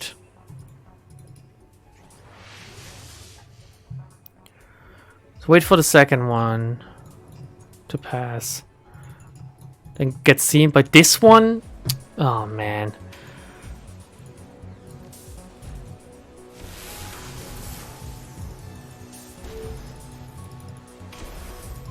Good. Very nice.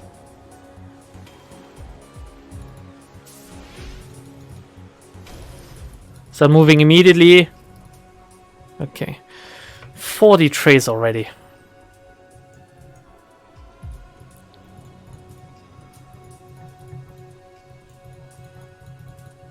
I live. Hey, oh yeah, I want to become famous. Thank you, bot. I can't think of anything better than being famous. Yeah. Heck it. Oh my god. Ice rating 8. 1674. 1674.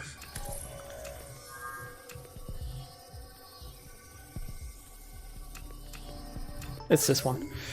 The hacking game is somewhat easy, I gotta say, but I do like that. Data store and an elevator door, and this is everything I have to do in here, right? I can check out. Got some pay data. Good.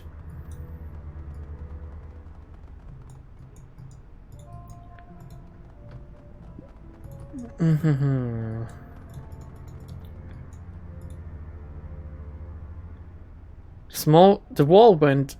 wall vent looks large enough to accommodate a standard security drone. Oh fuck! If I had taken Ragnar with me.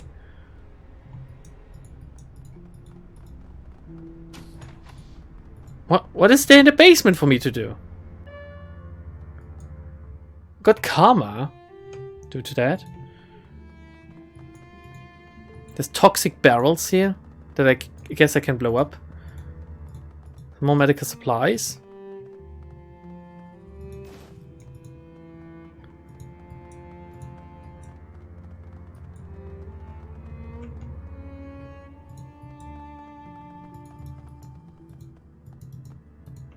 Okay. I don't quite get it. Also, this room. It's a little bit of a mystery. Let's drink something.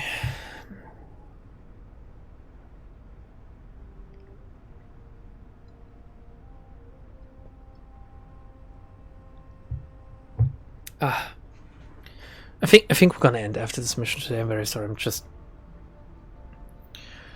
I'm a little bit tired today. If we bait the quarantine room, one of the... Oh, wait. It's gotcha. If we bait the quarantine room, one of the team members will move through it to flank us. Since Tanjiro's program gives us access to their comm channels, we can choose who to draw in. The other three will enter through the front door. I can bait the quarantine room to draw in one of the samurai. They will split up, but they won't deviate from standard protocol very much. The remaining three will remain together. We have three choices. We can bring in Sasaki and eliminate her magical support. We could draw in Takagawa to cut down on long-range sniper fire. Or we can draw in whoever the heavy gun replacement is. We can only draw in one, however. Why not the leader, the captain? The captain would never go in alone, Bong Bong. Let's not be ridiculous. Let's bait the mage. I don't want to deal with magical support and interference. Let's bait for the sniper. Let's bait the heavy. Let's bait the mage, actually. I like mages the least. Okay. I'm gonna save.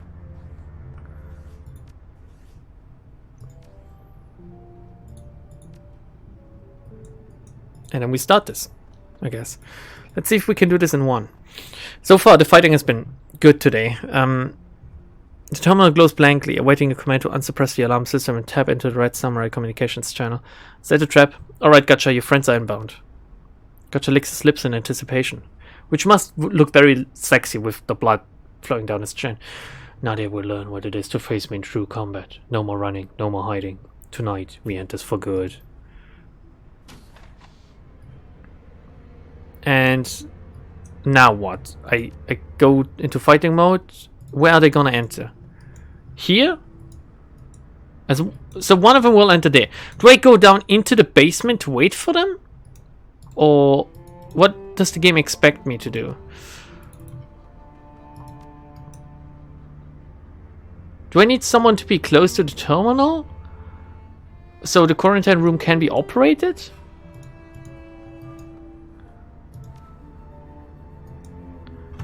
Red Samurai arrival rounds. Let's get Gacha over here. Okay, it just triggered automatically. The mage is fucking dead. Ishida is here. And now Gacha's nowhere to be seen. Great. Bong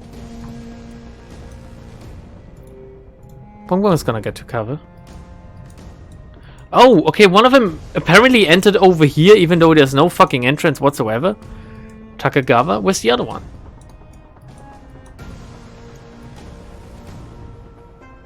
Well, who the fuck cares, right?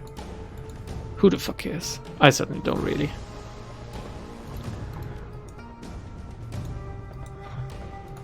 I'm gonna try to blow this dude's brains out. As long as he's in the open.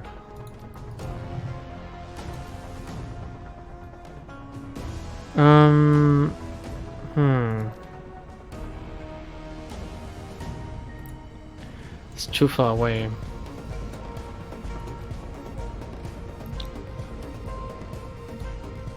Shall we summon a fetish?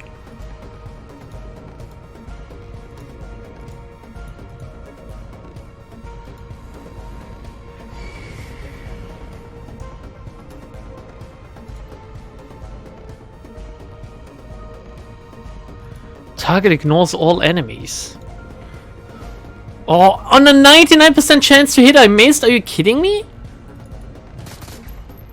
Fighting them in the basement is much easier. Who the fuck cares? I didn't quite... Oh, here we go. They're both over here. Got them on visual. Tim! Watch this.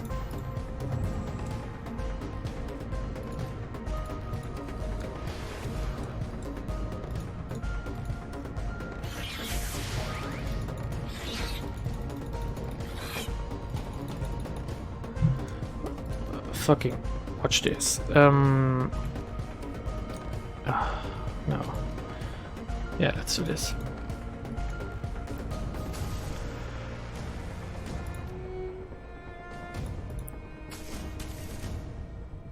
Almost already dead, right? Gotcha will advance slowly.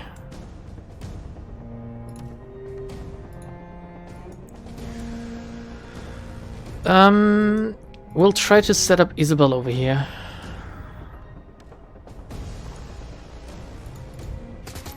And this guy is dead next turn, hopefully. 6 damage. Oh nice, if they huddle together, it's even better. I mean, Isabel won't be able to reach, or will she? Well, 28%. Good enough. Good enough, I say. 4 damage is 4 damage. And here we go. 32 damage. Now, Gachi, you want to spit? Spit at this guy, maybe? Spit at Takagawa? You missed. Rip him. God damn it. God damn it, Gacha.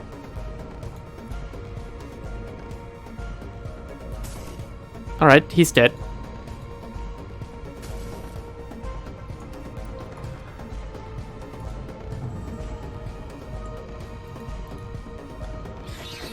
Missed. Minus 2 AP. Minus 2 AP again. And 14 damage, and he's stunned. Good. Get to a better position.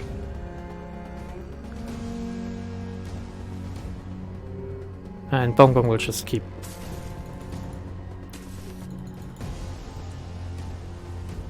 He just ran away. Like little Babby.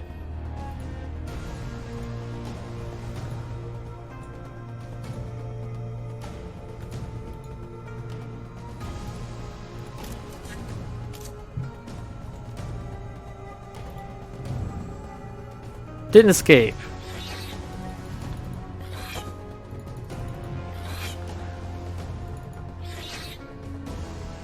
Okay. Well, he's fucking dead, isn't he?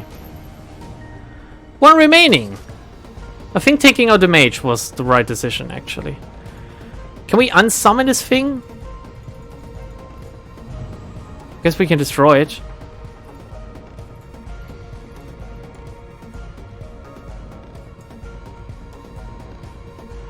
Let's see if we can pacify this dude. Nice. That's well worth it, isn't it?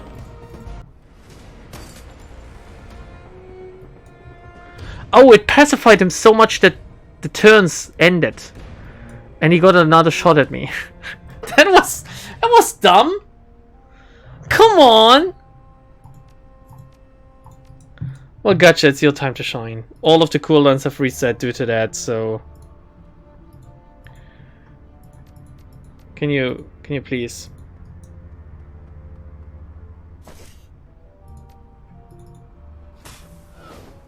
You are so bad, Gacha. What is wrong with you?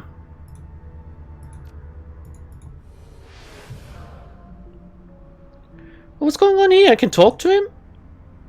Guess he's still alive. But first we need to kill.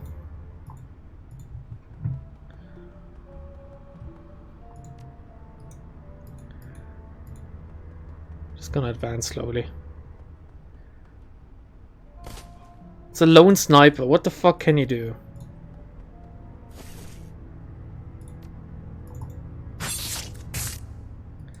Armor is shredded. Go on, Gacha. You can do it. I know you're blind, but please put some effort into it.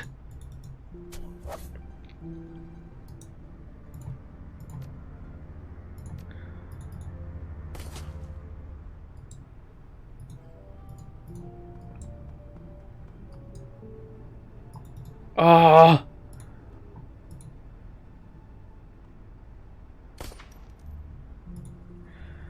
You need to do it, Gacha. You need to do the killing blow on him. Good. I guess now we talk. With whatever is left of this person over here.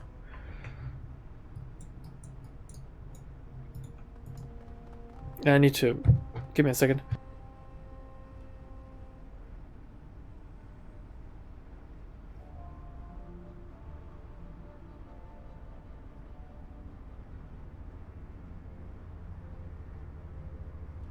Ishida lies on the cold tile, grasping for breath. His arm is rent and tattered, but his eyes still burn with rage. He spits at Gacha as he approaches. How can he still... After this, how can he still spit at a range? Gacha, honorless cur. I regret the day I ever began teaching you. You're truly depraved to kill your own brothers, rather than submit to what is right. Yes. Gacha, yes, that is my name. As everything of my old life has been taken from me. Gacha lifts the tip of his sword, placing it squarely on Ishida's chest. What is honor if it is built on a lie? What is duty if the dogma behind it is corrupt? Narrowing his eyes, the Red Samurai presses his chest upwards into the blade so that it begins to gouge his armor. What do you know of it, vermin? Every Red Samurai who has become subhuman has taken a life. Everyone but you. You're a disgrace to the order. A disgrace to your people. We've been blinded by indoctrination, Ishida. Right or wrong, he's the one that's going to walk away from this. Big words coming from a fascist. A fascist? You don't just go around calling people fascists, Bong Bong. Gacha bares his teeth in a wicked grin. For years you were taught that to be pure was to be powerful, that meta-humans, the infected and the deformed, were to be scorned for their weakness.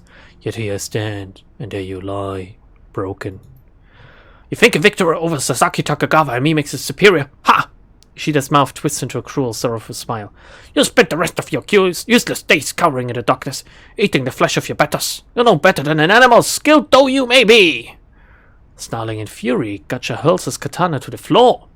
He reaches out to grab Ishida by his collar, yanking him up so that their faces are only an inch apart. They're gonna start kissing in a second. This is gonna be awkward. You said the Red Samurai were the best, the strongest, the most capable. Those who were non-human were unworthy of consideration. You told me that I would be better for having joined you. But it's a lie. I was infected and I became better than I was. Your own blindness allowed me to escape, blind to my skill and blind to the power of the impure. Very big irony considering he is blind. Gacha lifts one hand, claws glittering in the pale warehouse light. His fingers splay out like an array of knives. I was not superior because I was Red Samurai. I was Red Samurai because I was superior. I choose my own fate. I make my own destiny. The ghoul draws his hand back. Jagged shark's teeth bared as he pressed them to Ishida's ear. I will show you the strength of my disease, Ishida. I will make you like me, and you will be cast out, just as I was. I survived and remained intelligent because I have the will to do so. Can you say as much? I'm not sure we want to make him stronger, Gacha. Also, what point is there? If he remains intelligent, he might just kill himself. You know what? You reap what you sow, Ishida. Ishida's head falls back as he laughs, but the laughter turns to bloody coughing. You think I'll let you infect me, monster? I'll do what you were too weak to. I'll take my own life, like the 47 Ronin of old. Such a foolish boy. Foolish. You underestimate me, old man. Gacha drops Ishida, his head bouncing off the tiled floor with a sharp crack. Ouch! I guess? After I cripple your arms, you will have no means to kill yourself. The disease will burn through you like a fire, consuming every inch of your humanity. Holy shit! Remind me never to get on Gacha's bad side. He's a fucking monster! At this, Ishida stiffens. His eyes go cold with resolution. Then we shall see, Gacha. And if you are wrong, I shall meet you again in my next life and try to teach you to do better. Hold on, Gacha. That isn't right. Give him his due. Make him suffer. Do what you will. This is between the two of you. Gacha nods to you, turning back to Ishida. Come, I will show you your own inner weakness. The sounds that follow are viscerally, intensely horrifying. The crunch of bone mates with the sound of wet flesh tearing under the pressure of jagged ghoul teeth. And as a high counterpoint comes Ishida screaming of horror and pain, and undoubtedly some measure of the terror of what Gacha is doing to him. Eventually Ishida passes out. Gacha rises, wiping copious amounts of blood from his mouth with the back of his hand. So ghouls are basically like zombies in the Shadowrun universe, I guess? It is accomplished. He is unconscious, but he will live. Let us be done with this. Do we take him with us? So we see what's gonna happen with him, or... No? I guess not? That was really disappointing, actually. Like, the mage just straight up died. I thought they would get through damage to something. Let's return to Heioi. Yeah. I hope Gacha's happy about this. Cool smooching. Oh, imagine getting smooched so hard by a ghoul you turn into one yourself. Like, don't give them a French kiss. If they bite your tongue, it's over.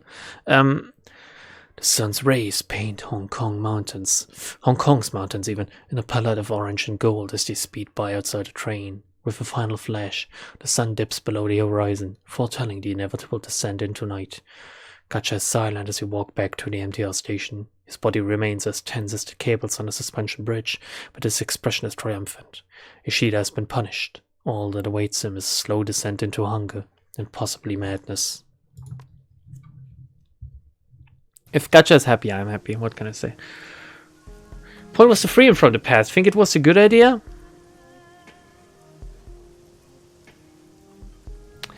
Don't make me second guess myself. He got to do what he wanted to do. And that he did. And that he did. We're gonna talk to Gacha. I assume nothing else happened in the meantime. That was a short mission after all, right? Just a quick 2 hours or something in-game time.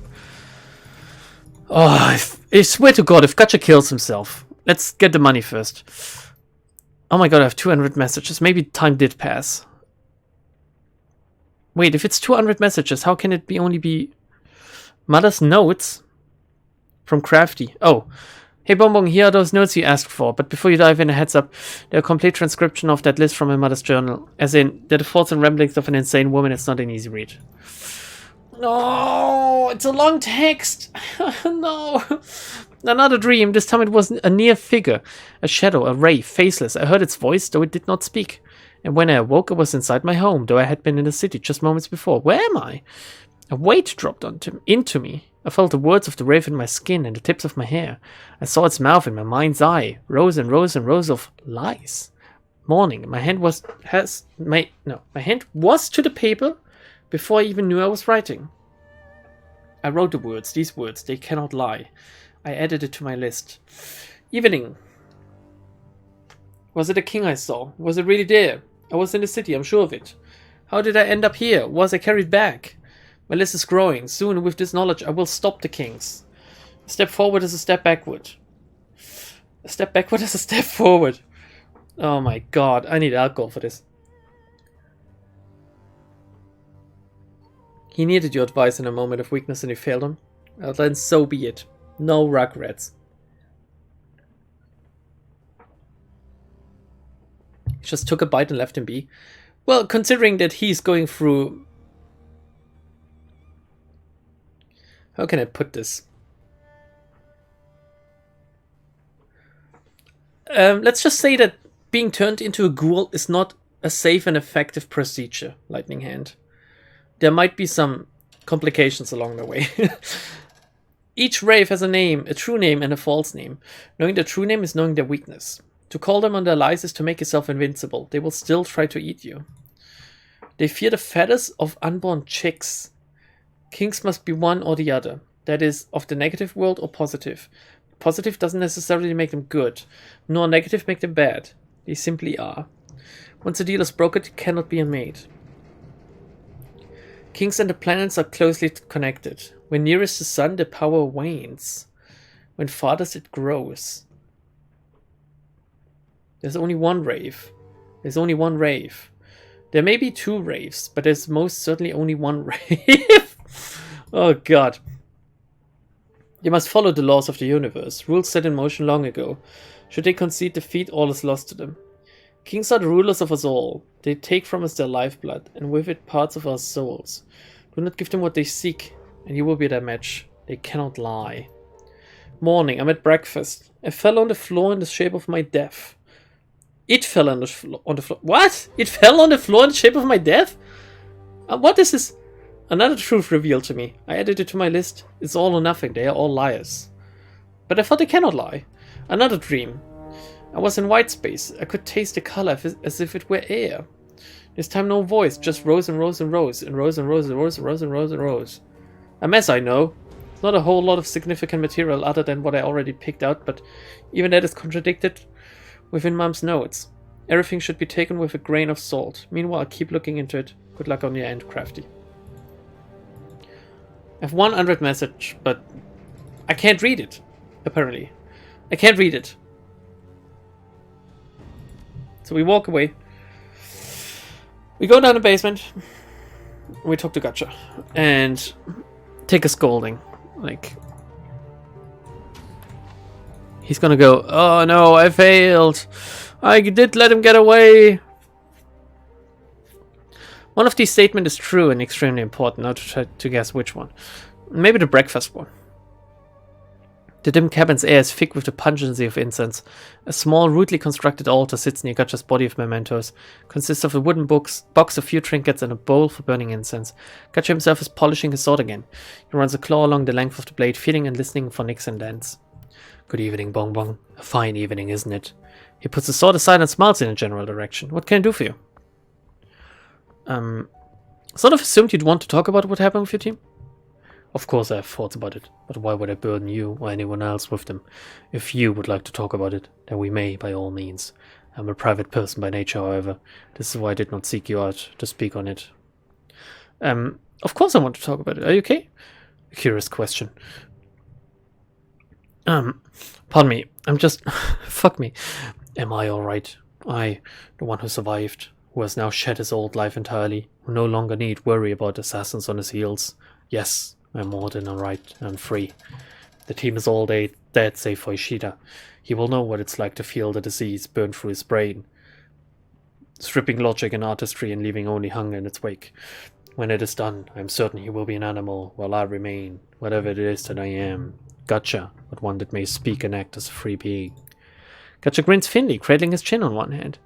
There is some poetic justice in this, I feel. His claims of my weakness, mirrored by his own descent into feral madness. And yet here I am, one with enough willpower to survive and prosper despite my ill fortune. It was your choice. So long as you stand by it, that's what matters. You don't need me to judge over it. Thank you for understanding that. The ability to choose consciously is what sets me apart from other ghouls. Understand, Ishida was a product of the same training that shaped me, but unlike me, he has never had the training proven wrong. He always believed he was the strongest, the best, and that he was unbeatable by lesser creatures. He would never have learned. His xenophobia and arrogance would have ruled him his entire life. Men like Ishida are the reason that Japan refused to accept that the awakening was a natural affair, and ships metahumans to Yomi Island. I was taught that people like Duncan, Gobbett, and Isabel are subhuman. They kinda are, admittedly, yet I've seen what they can accomplish, and I'm impressed. Well, you are subhuman too, considering you're awful lame. What will you do now? Gotcha recoils, expression one of rank incredulity? Surely you're joking with me. I will stay here and aid you in your endeavors. I have no other life to turn to, nor anyone else to call friend. As you have aided me, so too I will aid you. This life in the shadows is the most free and open I have ever felt. I have no desire to go or do anything else.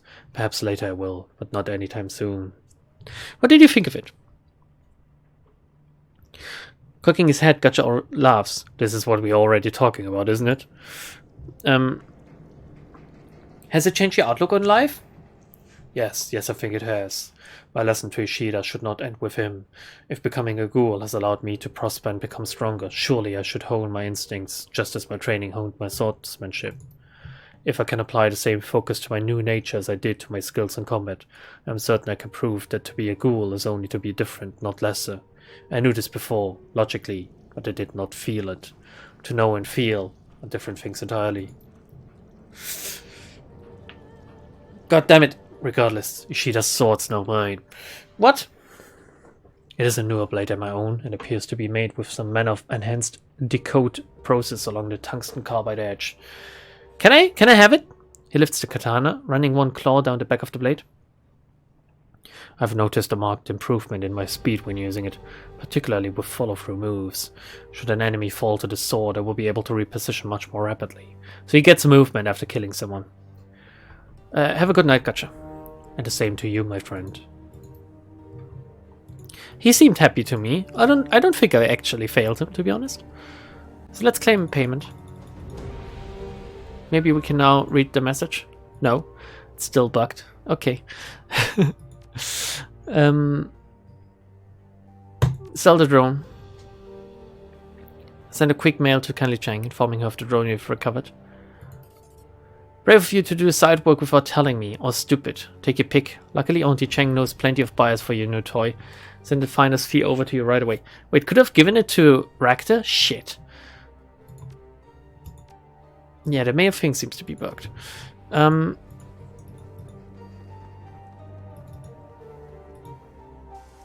Good. Good. We're gonna save here now.